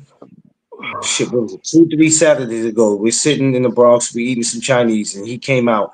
And when I seen him pushing the stroller, I already knew he was going to come. The way his approach. See, now I used to wait to what people had to say before I said something back, but I could tell by their approach they come to me with some bullshit. So when he came to me to ask me about, he said, first of all, this was the crazy shit. His girl put him out, which I knew he was full of shit. She gonna put you out and the baby. That was a red flag. Two, he says he wanted to know about the going. He wanted to know where there was some hotels he could have went to in the Bronx. Because when he first opened his mouth, I said, "Man, I ain't got no money." This is how I know he got mad because he know I caught on to his bullshit. I wasn't coming to you about no money. So why the fuck would you be coming to me asking me about hotels in the Bronx? You and your damn baby got put out by the mother. And you asking me about hotels in the Bronx, I knew right then and there he was full of shit. And he was waiting in Bank in America. So that's what let me know he was full of shit. You Yeah, was you was waiting in a place where where people can get money and you can ask. I knew he was full of shit then. That's why I don't care if you got your kids or not. You can't come to me with that, especially in New York. You get see nothing me. but help. One thing about New York, this is the reason why everybody comes here when they end up in a fucked up predicament. Because no matter how crazy the city is, you're gonna get all the help that you need if you want it. Some people don't want it. They just want somebody to give them something. That's why I don't care if you got your baby outside and all that. I'm not moved by that. I'm not Yeah, moved by it. I see. It's like me because I the industry that I'm in, I work out on the streets a lot. When I was working in the field, I was out on the streets a lot, so I was able to see a lot of these people, and then I see them around neighborhoods smoking, drinking, and stuff like that, and then either later on that night or early that morning, you'll see them out there holding up a sign uh, saying they homeless and this and that. And my wife, she's so kind hearted. She be ready to get them money. I'm like, nah, don't get them no money. She was like, why? She was like, he said, no. I just seen this No. dude a couple of hours ago over there drinking and smoking. I said, all he gonna do is go buy some drinks or some smoke with that money. They ain't looking for no money to People get don't realize food. that. People They're be looking like, to get high. so, and then when you tell them that, so, what you mean, so? No, it No. don't. No, no, I'm not doing that. Now you want to get them some food, then go buy something and give it to them. If they really hungry, they gonna thank you and they gonna sit right there and They eat it. don't even be wanting that. They don't No, even that's be what I'm saying. wanting. If a person is really homeless and hungry, if you buy them something to eat, they're gonna thank you and they're gonna sit right there and eat it right there in front of you. As soon as you give it to them, they're gonna open it up, start eating it. If they don't want it, they're gonna say thank you and they're gonna walk off with that bag in their hand and gonna keep on walking. They don't really I want the ignore, food. I ignore them. I don't even pay no attention to them no more because I'm like, y'all just full of. You're Because full of shit. I had this one lady. She used to come to me all the time, and I told my wife because we saw her not too long ago at the carry out. I said she does this every day. She was like, "What are you talking about?" I said she comes out here. She gets high. I said she caught me the first time because what she does is she'll go to a restaurant and she'll just sit up there and start crying and and she was like, I just want to get something to eat. So the first time I seen her do it, I went ahead, I was working or whatever. I got free meals or whatever. So she was sitting there crying, like, I just want something to eat, this and that. So she wanted somebody to give her some money. I was like, well, I ain't got no money on me. I said, but I can get you some food. I was like, hey, give her get her whatever she want and put it on my order. And they were like, all Yeah. right. So they got her a couple of I think it was like 2 hamburgers and some fries or something like that and a soda. She sat down and ate it. Within an hour later, she did the same thing again. I'm still on post. She did the same thing again. I'm like, nah, nah, She's nah. doing. Come on, come on. I Hold said, on. come on, come on. At this point, if she's doing the crying thing again, or the Yes, she begging, does the whole nah, act all over again. you're I'm not like, giving me you. shit. I said, I just gave you something to eat. I said, you're not about to do this with every customer. I just got you something to eat. It wasn't even an hour ago. I said, no, you gotta get out. You gotta get out. And then she started crying. I said, I don't care. You can cry on the outside. Cry on the outside. Go right down into that corner, and you can cry all you want right there on that corner. I don't I care said, nothing you can about you cry. crying. And then we seen it. Like I said, we just saw like about a couple of weeks ago. We saw her at the curry out. She was doing the same little thing, and she saw me, and I looked at her, and then she looked away and started walking towards the other way. She knew I knew what she was about. I was like, She nah, you're knew not it gonna was do up. that She with said, me. okay, there go that officer again. Jason Allen, what's up, my brother? What's Peace and going on? blessings, my guy. Yeah, I like, Yeah, nah, you're man, not gonna do you're not gonna do that with me. they get me sick because they take away from the people who really, really need. And that's the problem. Like, how could y'all, and that's not courage. That's sucker shit. It's sucker shit, man. You don't do that to people, man. It's hard enough in this world. Especially like here in New York, they make me sick here with that. I promise you. You can't go nowhere. You know, before it used to be cool to go to a bodega or a restaurant, a supermarket. You can't go no damn where without they Right. begging asses. Like it's just annoying. Some you know what I do now? I don't go into places where they hold doors. I won't go because I don't need you. I got arms. It ain't like I ain't got no damn arms. I don't need you opening no damn door for me. So I won't go. Like if I see a store I want to go in and they holding it, I won't go. Unless I really want something bad from that store, I won't go. I'll be like on to the next store. I Yeah. don't need you holding no door for me. I got Nah, two damn arms. That's it. I let them hold the door. I said appreciate it, and I walk right past. And they open the door when I come back out. I was like appreciate it. Like, hey, you got some change? No. I Like you said know the ones I know you sat there and watched me at the daggone register. Nigga. I didn't pull out not one bill out my wallet. I put out a card. I don't pull out, especially when I see them standing outside. I don't pull out no cash. Even if I got cash in my pocket, I would never pull cash out if I see them standing outside. Because I know that they waiting for you to walk out the door to ask you for some change. I'm like, nah, you ain't I getting ain't got no six. change. I don't even care what you see me have. You ain't getting the damn thing. I don't care. I'm I like, can have nope. a I bill don't in even my want hand. them. You ain't getting I nothing. don't Catch even want this. them asking me so. I don't even want them asking me so I could tell them no. I like you saw me pull out a card. It ain't even no use to ask me. You know I ain't got no cash on me. Yeah, I ain't giving them nothing. Don't get me wrong. I don't mind helping people who need the help because that's actually what I want to get into is helping people because I don't want people to think they get this idea of I'm a person who don't want to help. Believe me, I do.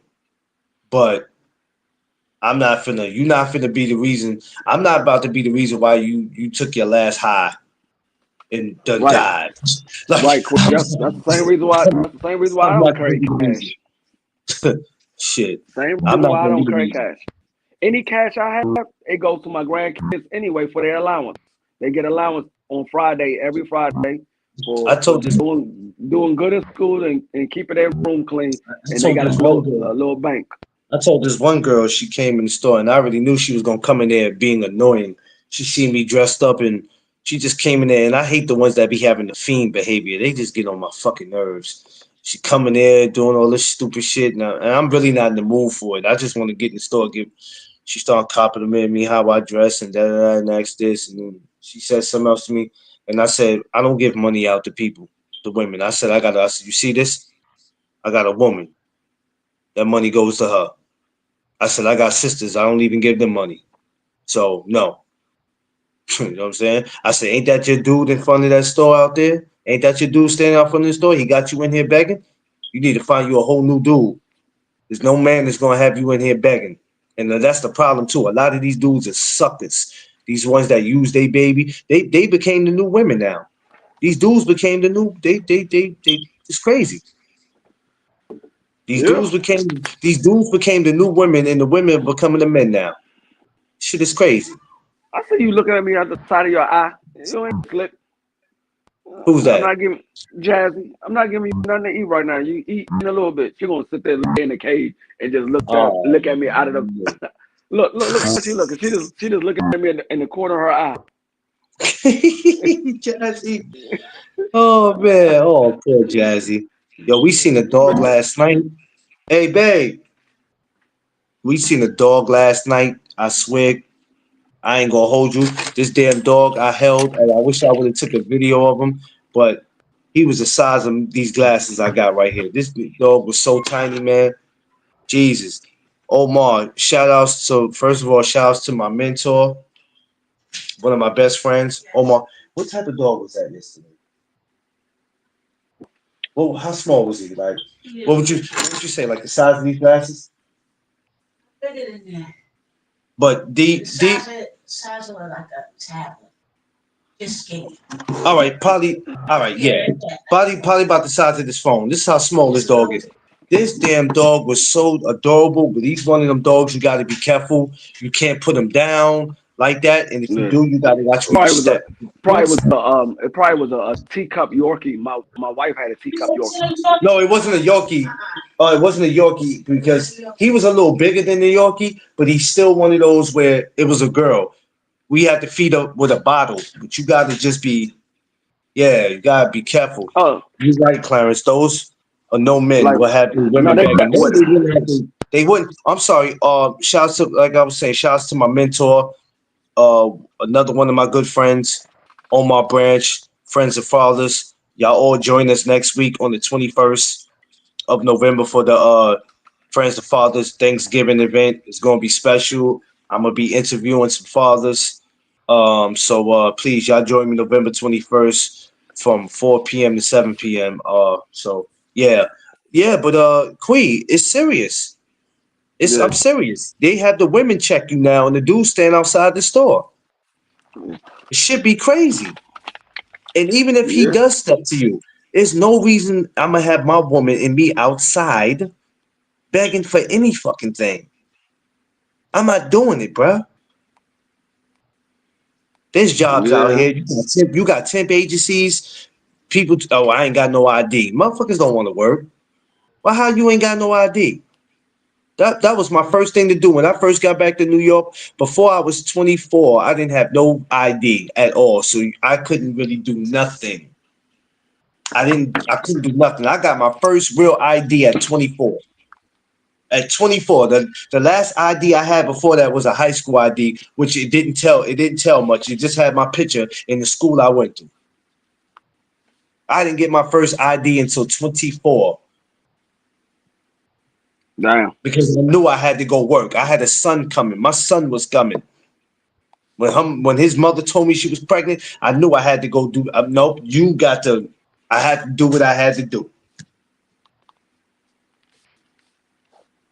You know what I'm saying? yeah, Like I'm not with all that, bro. I'm not with all that. You can't come in and people can look at you and think that I don't know what they see in your face that they feel like they can tell you anything. These fools in New York will give you so many damn stories and tell you anything. And it's sad. These fathers today are not even fathers. They're pathetic.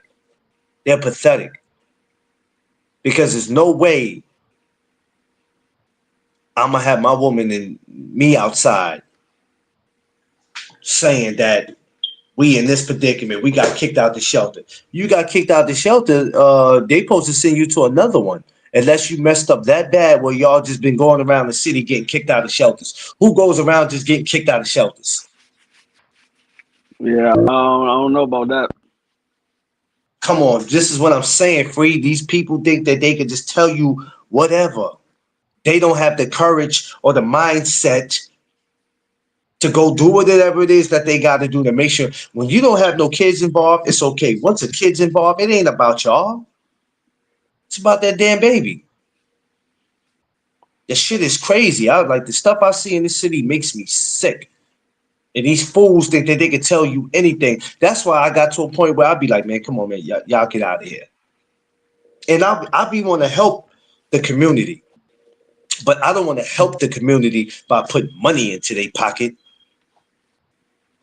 I ain't about to be one of these dudes standing outside like, here, here's 100 for you, 100 for you, 100 for you. Nah, man. You put people in a position where they can get help, and then the way to get help them get money is to help them get a job or give them a job if you in that position.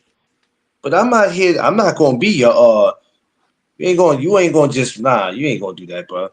You taking away from the people who really need it. I don't mind my dog, but he sure is stupid. He's a good boy.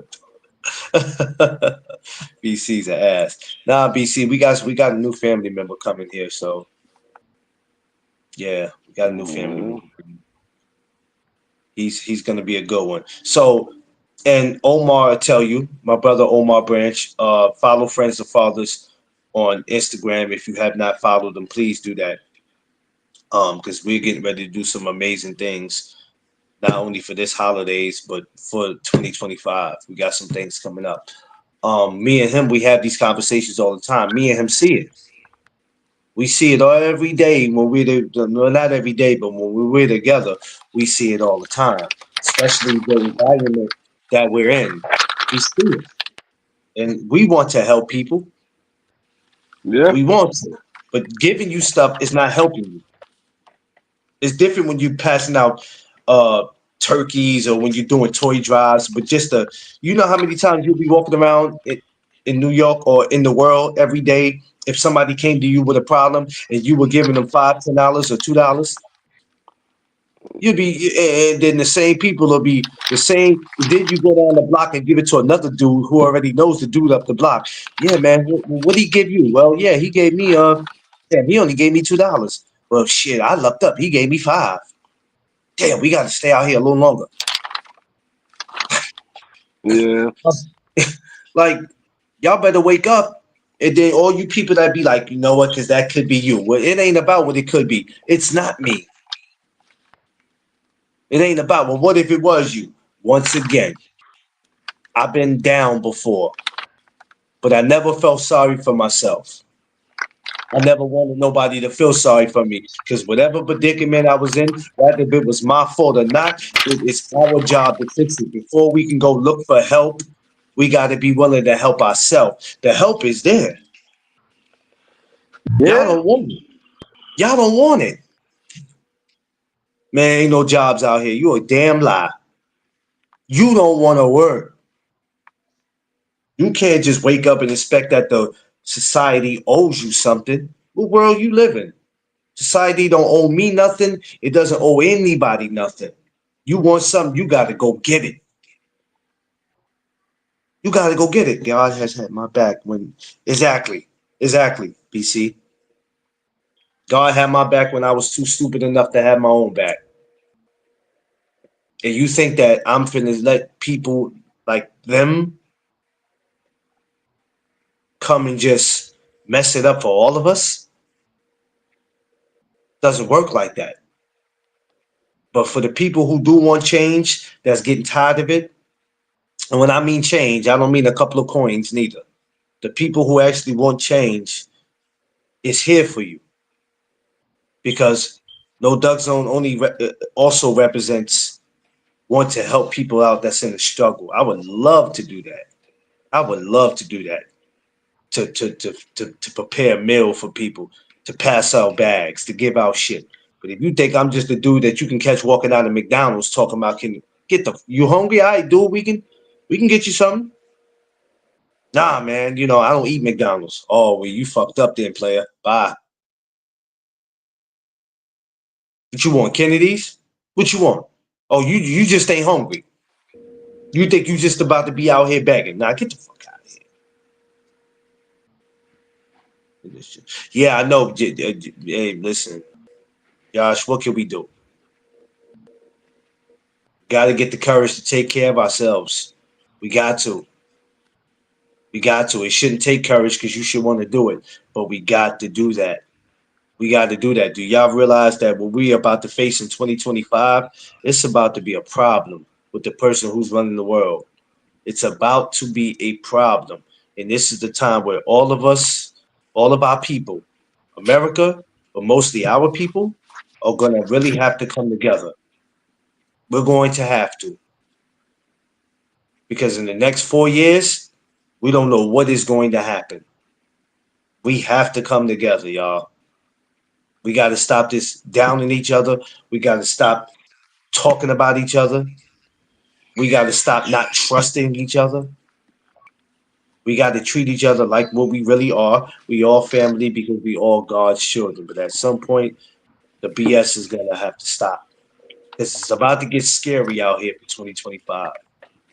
It's gonna be more scary in 2025 than what it was in 2024. I guarantee you that. And that's not me thinking negative. I'm just telling you.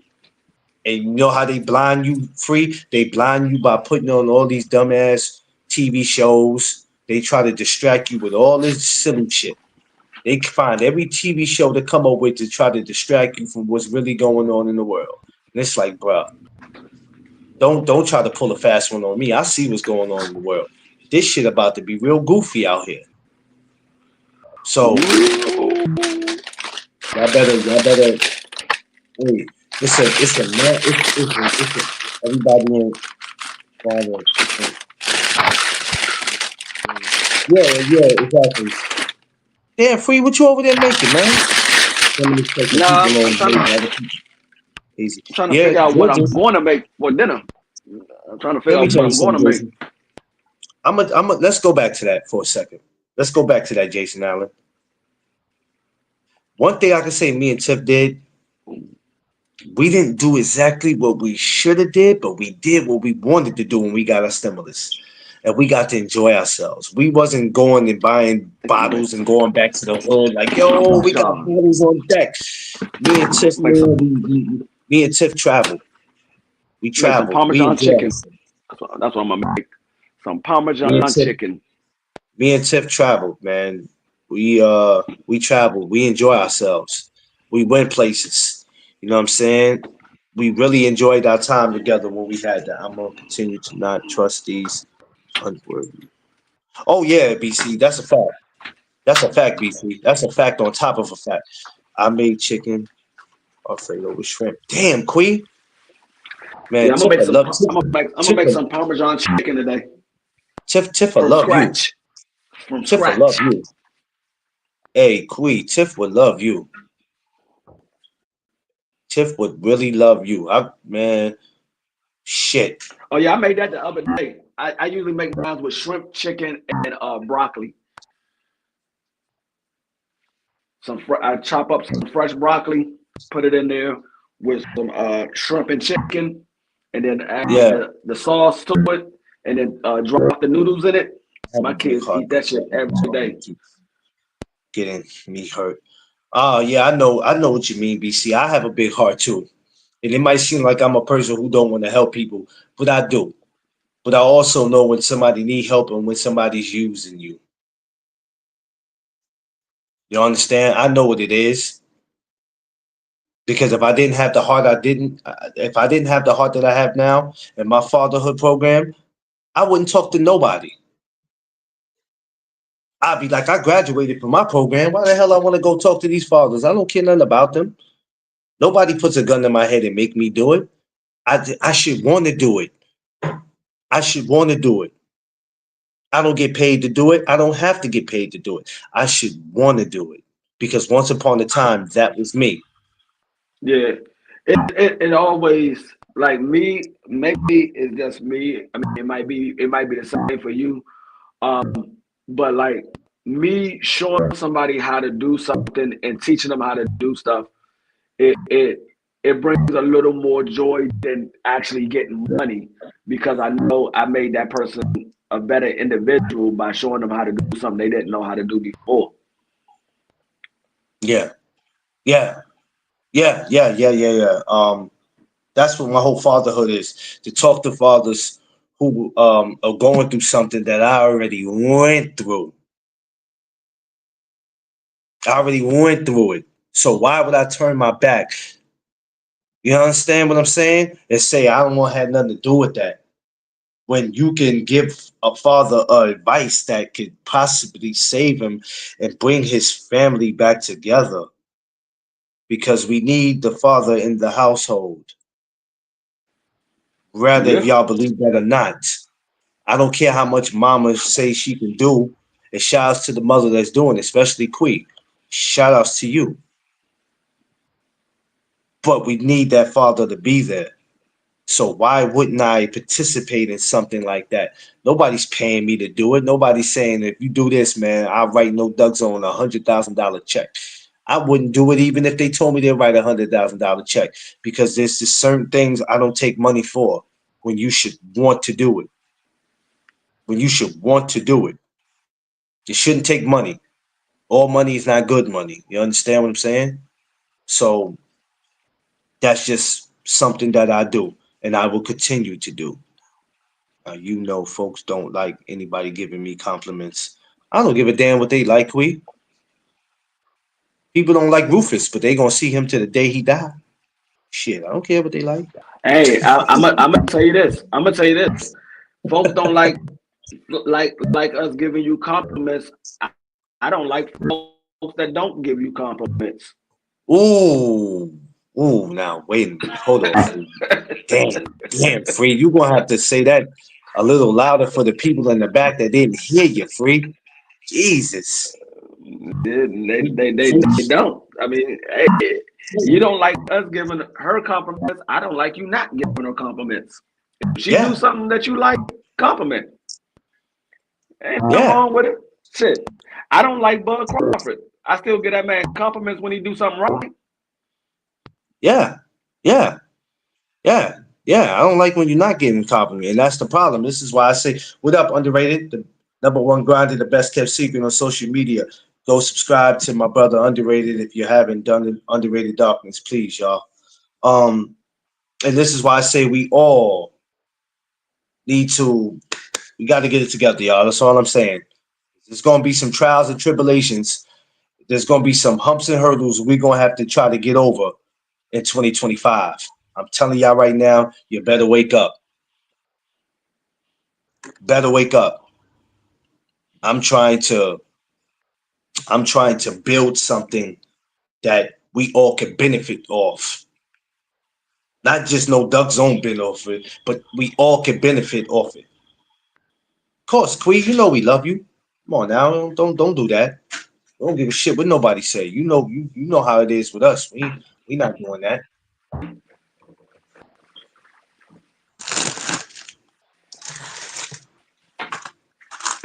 Oh, you got to put some pictures in? What you doing with that picture? Keep it. Oh, it's good now. All right, say less. All that bullshit. I call it how I. Yeah, yeah, yeah, yeah. You know what I'm saying? So we don't care nothing about what people be having to say. People have a right to feel how they feel about people. It is what it is. But do you have the courage to say it to my face?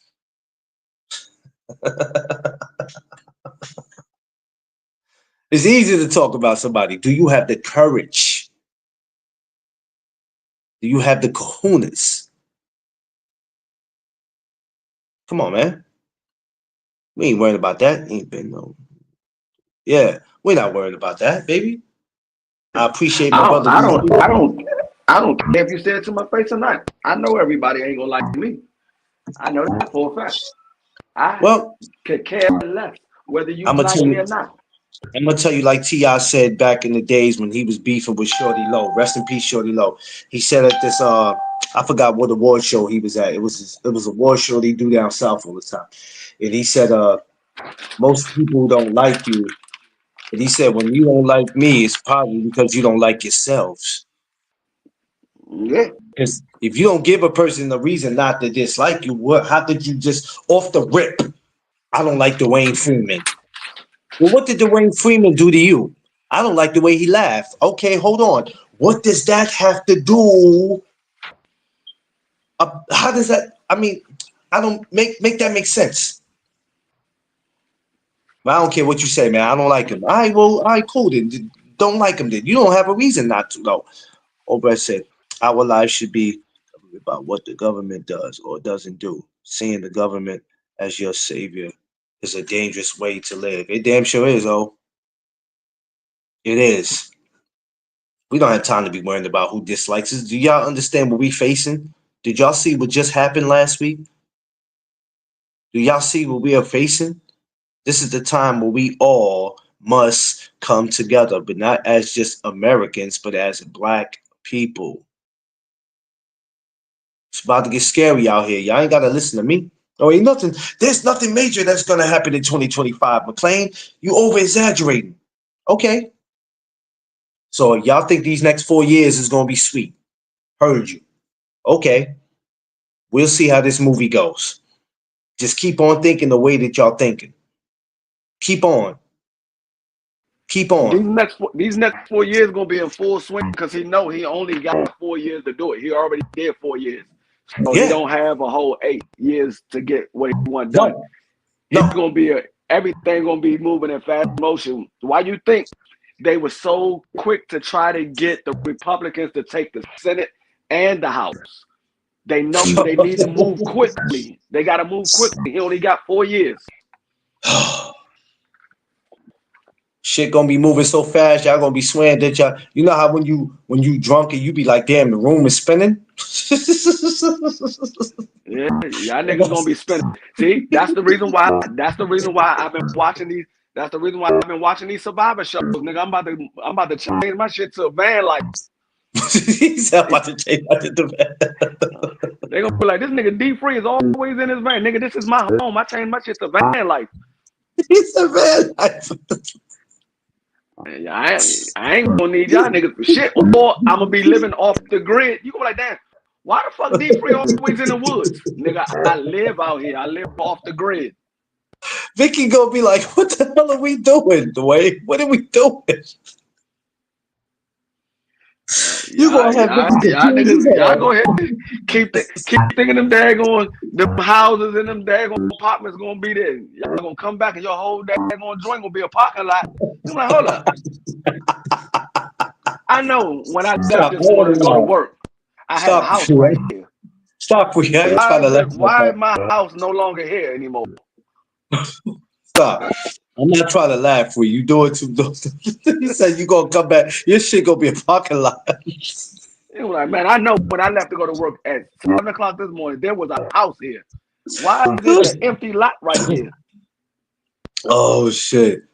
He said you gonna come back. Your shit is a parking lot. Just trying to tell y'all. I don't want to keep laughing at that because it ain't funny, but it's the way you said it. Motherfucker come home. Hey, babe, did the GPS put the right address in? Because there's nothing here. What the fuck you mean ain't nothing here? All Yo, right, I'm gonna put you on FaceTime. Let you see what I see. It's absolutely nothing here. hey It's a Free, fucking parking lot. hey D Free, you been to City Island before, right? Yeah, You know when you go to the back, yeah. and it's Just you nothing. gonna see seagulls in water. That's it. There's nothing. Just open space. Open You gonna be like, space. damn, they rebuilding like shit over there. Hold up. That's like my neighborhood. Hold up. That's like my front yard. What the fuck? No. What y'all do with my house? Oh, Yo, that joint shit. gone. That your house is that pile of wood over there. See that Yo, wood right there? smash my That's your like house. button, yo. Yo, smash That's my your house. like button. That pile of wood that we got sitting over there is your house. Oh God. Hey, that would be so mad. You come home and you like, wait a minute, hold on. Now, we was living on this side of the street, wasn't we? Yeah. Like I know damn well I just paid my mortgage last week. What the fuck? These motherfuckers came and just evicted me like this? You ain't give me no warning. I thought I was supposed to get a 30-day notice or something. Yo, hey, Oh, you matter of come fact, back, you ain't here go a picture of my sister right now.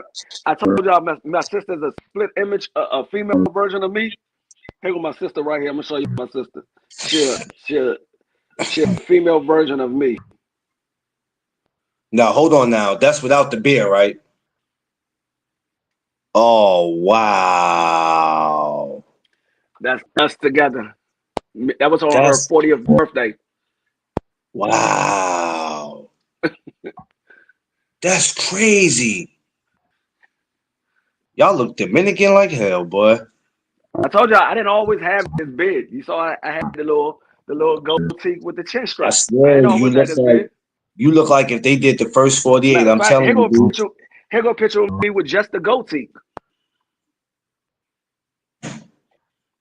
Exactly, twin. Yo, you look like you should have really been on the first 48. When they be showing pictures of the first 48, that look like that's how it starts out with you. Freeze House is going to be up in the air on balloons like that movie Up. Chasing up. Yeah. No, not the movie Up. They were like, this nigga free. No. This nigga free is always on the go.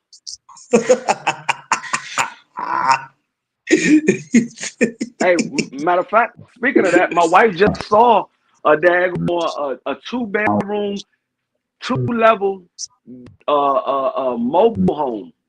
And they only want I think they said they only wanted 1,500 down and $700 a month. I'm looking at that joint. I'm like, that joint looks nice. You want to get it? She was like, hell yeah. I like bet. Put in the You paperwork. serious? I'm dead serious, dog. Dog, that shit look better than some of these houses I done seen. I don't know what it felt It's like a to two be. level, Like, two bedroom mobile home. I've been in one of those. Well, no, you know you can't get a 2 bedroom. You got a whole family. You got a whole Nah, clique. they gonna have their own apartment. You said they gonna have their own apartment. Yo, they ain't gonna leave you free. I'm gonna let you know right now. Them kids ain't gonna leave you. Y'all listen. Y'all done took care of them for so long. That's why All they that's need is why y'all. that's why it's a 2 bedroom for when the grandkids come. They got their own bedroom. You got more than listen. You got hella grandkids, man. All of them don't come at the same time. It's only 4 at a time. The other 3 normally stay with their father. They come when he comes. And you know They what don't Big spend a Dream. night. And you know what Big Dream in the building. He don't care about nothing. He got to get everything. It's all about Dream. The other three stay with their father. They don't spend the night. But the 2 girls that you seen, Dream and Daisha, well, Dream and Daisha live with us. But the other 2 girls, they come spend the weekend or spend the day with us or whatever. But the other ones, they stay with their father. They don't spend Okay, the night. okay, that's cool. So That's cool. That's we that's got enough room if the grandkids wanna go because you never know, we might end up at the Grand Canyon or something. They were like, where you going today? Man, we just driving. Wherever I feel like stopping at is where I stop at.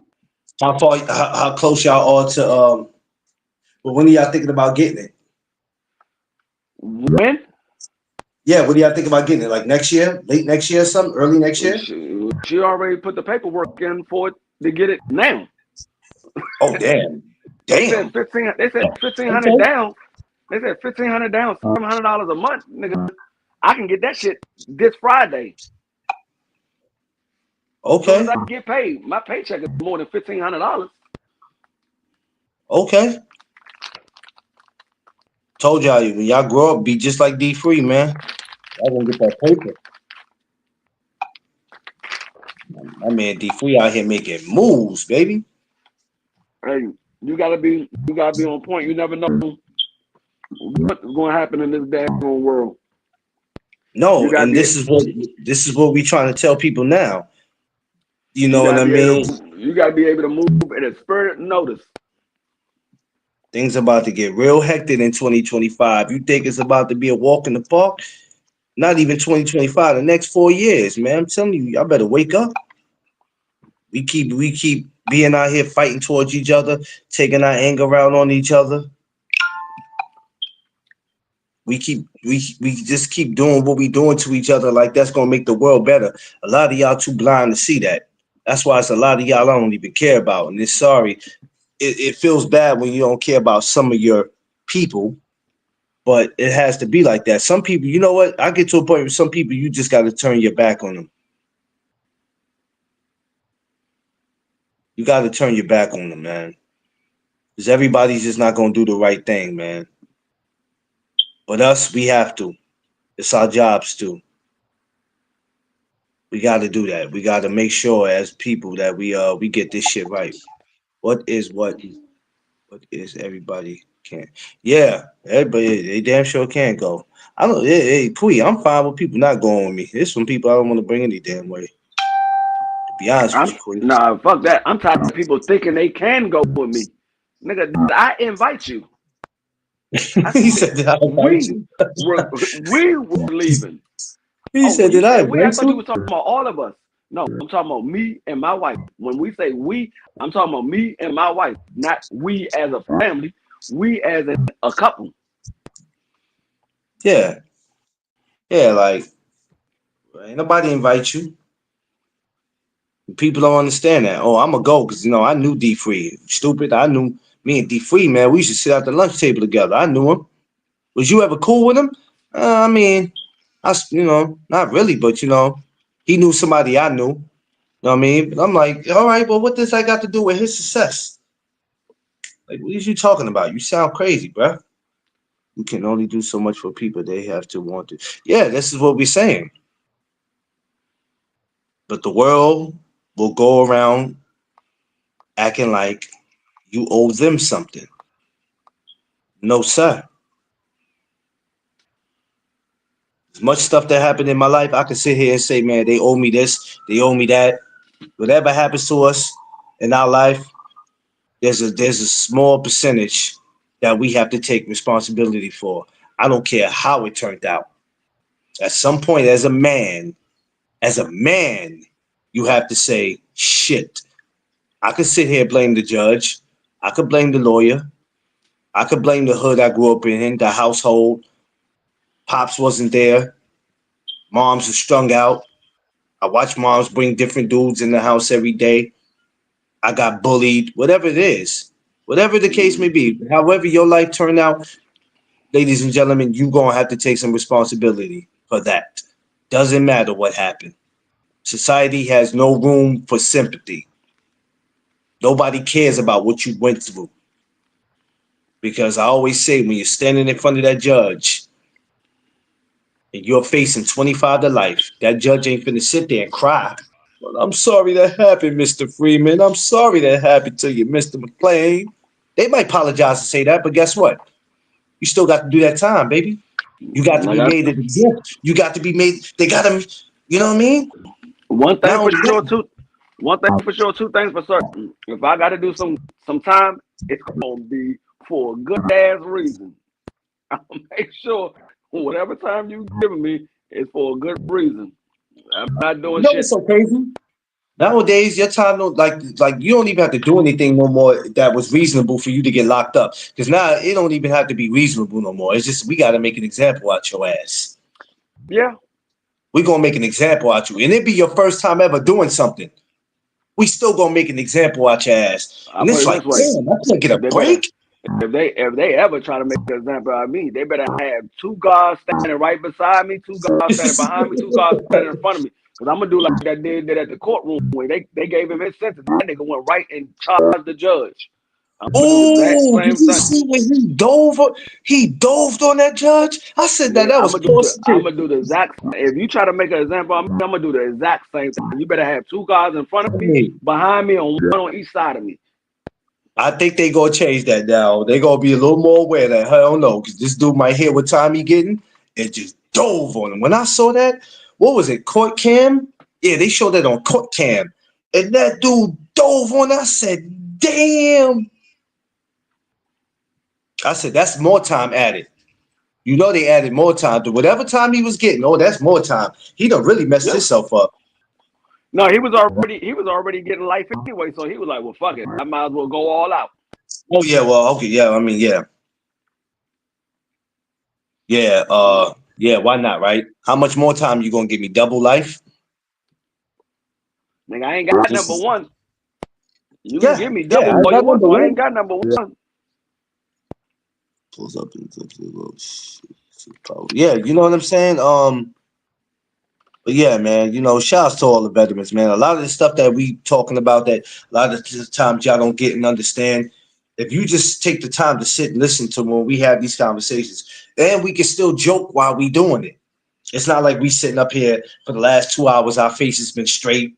We ain't been laughing. We still could come up here and make jokes while having these conversations, but these conversations are real, man. Y'all better wake up. Even on this YouTube, y'all better wake up. You paying attention to worrying about what the next YouTuber doing? Shit, you better be paying attention to what your wives are doing. While you sitting here, you worrying about the next YouTuber and what he doing. You worrying about what these fighters is doing. You worrying about everything for except for what's going on in your household. Don't Just watch know me that. watch TV. I just know that the same dude that you hired to cut your grass is giving your wife the time of her life.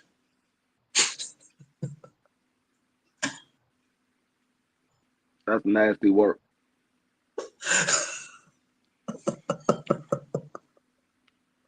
Free, but am I lying? You worried about that? That dude that's he a young dude too. We ain't talking about the dude that's older. You know, it's always them young boys. Dude 23, your wife 40, he taking her down. I'm telling you, y'all dudes are pathetic, man. I'm telling you, y'all dudes are the new women. You dudes are the new women. And it's okay. For y'all, not okay for me, but for y'all the new women. Mr. Marco, my bitch. BC. Wow. Yo, BC. He's smashing that stomach like ball to a Let me show bone. you this.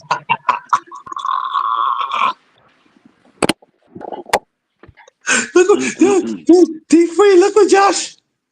Hmm? What'd you say?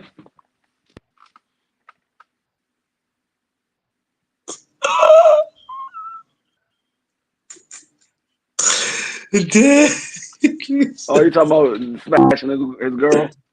Yeah, that's a balled up homework. I'm telling you, man, nobody wants to be woken up. Man. Nobody wants to be woken up anymore to see how the mainstream media has flipped it. The mainstream media is. Listen, I was told the other day that, and this was by somebody who's in the media that works for the media, which means, okay, when I mean work for the media, who's responsible for a lot of this media shit, right? That said that they're about to really start cracking down on people in these lives. Far as you dudes that's out here that keep incriminating yourselves, y'all keep on doing it. Just keep on. I can say whatever I want to say because this is my show. Well, you can, but if you out here incriminating yourself, just know what comes with it. Just know. Why put in all that work? Why put in all that work? Why put in all that work for your channel and spend money and take your time for all that to be taken away from you because you couldn't control your emotions? We all have Mm-hmm. times we all have times where we lose it. Don't get it twisted. We all have times where we lose it. I have them all the time. Swear, and I'd be like, you got to find a better way to control yourself, brother, because your anger or you not controlling yourself puts you behind bars. I have that shit all the time with my wife. I have it with me. It's just something where I just don't like confrontation like that. So when some shit happens, I snap. But I have to learn to control that because then I'll be standing in front of a judge saying, Your Honor, I'm sorry. And once you end up in front of her, it ain't no you're him or her. It ain't no you're sorry. You know what I'm saying? You're going in. So when we keep incriminating ourselves on social media by threatening somebody, because I saw some shit last night as I was sitting up watching somebody's channel. I'm not gonna say who it is, but that shit could have got real ugly last night. It got ugly because I'm like, wait a minute, whoa. So we're talking about this Keyshawn and we're talking about this, and then all of a sudden it goes to that. Y'all dudes got to control your emotions. Y'all the new women. Y'all are the new women. You might as well go ahead and put on some tutus. Y'all got to control yourself, bro. It ain't even that serious. Shit is crazy. Control yourself.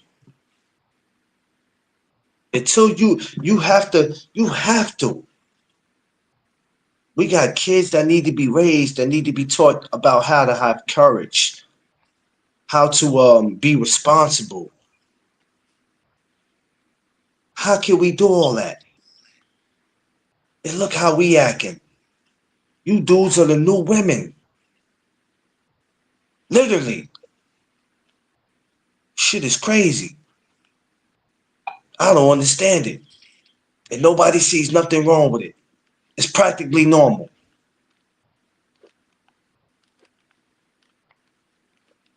We gotta stop that, man.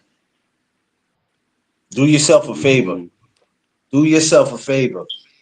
When it get like that, why don't you just disappear for a little while? Maybe you need to rethink what you're doing. Maybe you need to try something new that doesn't bring you so much negative attention. Maybe you need to try that. But some of y'all don't want to do it because leaving YouTube for you guys, for leaving YouTube for some of you guys is suicidal. You can't do it. YouTube No. became your new wife. It actually became your new wife. That shit is crazy. Yeah. I love my wife. I love Tiff. Even though I be want to put my foot in her ass and she be want to put her foot in Rufus, it's okay. But we love each other. We love each other. You dudes have became the new women. I don't care what you say. Say what you want to say. Y'all really became the new women, and it's a damn shame. And they got the nerve. I know, Queen. I know. Red flag. I know. It happens though. And the thing is, free. They don't see nothing wrong with it though. No. No, they don't. They They don't. don't see nothing wrong with it, free. But then got nerve to sit up and want to argue back and forth with somebody like you or me or Quee. Now make this shit make sense. And you dudes that's doing that with these ladies, y'all better stop because y'all the new women. So I guess that's why y'all want to argue with women because y'all became the new women. That shit is crazy. Yeah. That shit is crazy. I don't get it. But happy Veterans Day to all the veterans all over the world. Even the ones that's not here. May God rest your soul. You know what I mean? And for the ones that's all here, that still got it going on. God bless y'all. And for the ones who really need help, the real veterans, not the wannabes, the ones that's really out there needing help, man. Brothers like me really want to come together to make that happen, to make sure you guys get exactly what it is that you need. Damn, Free, you look like you're about to make another run. Yeah, I gotta take my wife to the doctor's. She got an appointment today. Oh man, Mrs. Free, is our girl good? She good? Yeah, she got an appointment. Okay. You know, always gotta ask about her because she worries. She worries me. Yeah, Omar. Oh, hey, Omar, I'm telling you, man, these dudes have became the new women. They are, and it's okay. And I'm gonna keep saying that. And I hope that the word gets passed around. Hey, he over there talking about you. No, he ain't talking about nobody. I'm talking to everybody. See, there's a difference when you're talking about somebody versus when you're talking to everybody. See, y'all take that he talking to you mistaken for he's talking to y'all, the people. Because you know everybody always want to take stuff and go twist it and make it seem like what the person said was worth. Like, no, it ain't like that. It could be like that, but I ain't here to be messy. It's not me. It's not me. Shit, Kui said, who did it? Listen, Kui, let me tell you, man, I don't be having time for it. That's why from Monday to Thursday, I'm comfortable with my conversations. I don't know about There you nobody go. else. I wonder if people put meals in the street on I don't purpose. know about everybody else being Yeah. comfortable. I'm Right comfortable with them. the conversations I have up here. I'm good. Yes, Veterans Day, man. Shout out to all the veterans. I don't have time for that. I don't have time for it. Where my girl at? I'm waiting to see my girl. That was her the whole time out there. She right there. There she go. That's my girl right there. I'm waiting for her and Tiff to get together and start their R&B group. Cause they got that light skin thing going on. I mean, look, DC said, "Good morning, Vicky." Look at her. Yeah, yeah, yeah. That's Mrs. Free right there. That's the first lady right there. We glad to see the first lady still around, and we gonna wish the first lady many more years to be around. Make sure we take care of our queens and take them to where they gotta go when they gotta be somewhere. Maybe let's see, like classic single Roughneck was after. Oh, you know what? You know what? Yeah, probably Omar. Yeah, you got the men that's the new women now that's out looking for Roughneck.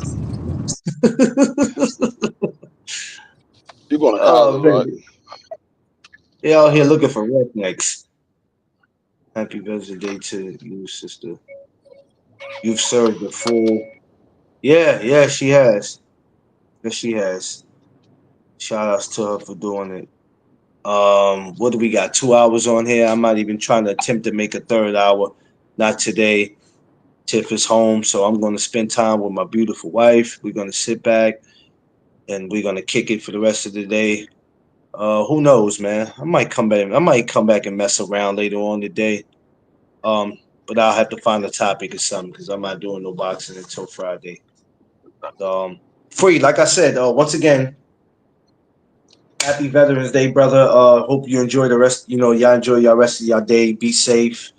Um, I'm gonna get in here and do what I gotta do. And if I'm not up here by later on today, I'll be up here tomorrow. Y'all make sure y'all smash that like button, like, share, subscribe. For everybody's coffee mugs, they'll be sent out tomorrow. Um, Jeff Spark, your shirts, all that, everything will be going out. The orders is in. If anybody wants anything else, y'all know, hit the Cash App, hit me, the hoodies, varsity jackets. We working on stuff, man. So we definitely do that. Jason Allen, you need something. Jason, holla at me. You know what I mean? You got my Instagram. If you need my math, holla at me. I'll send it to you. But yeah, blessings, Omar. I'ma holla at you, this week, I'ma call you. Partner, matter of fact, I'll call you today. Don't worry about it. I got you. If you're not at work, I'll call you today. But listen, y'all take care.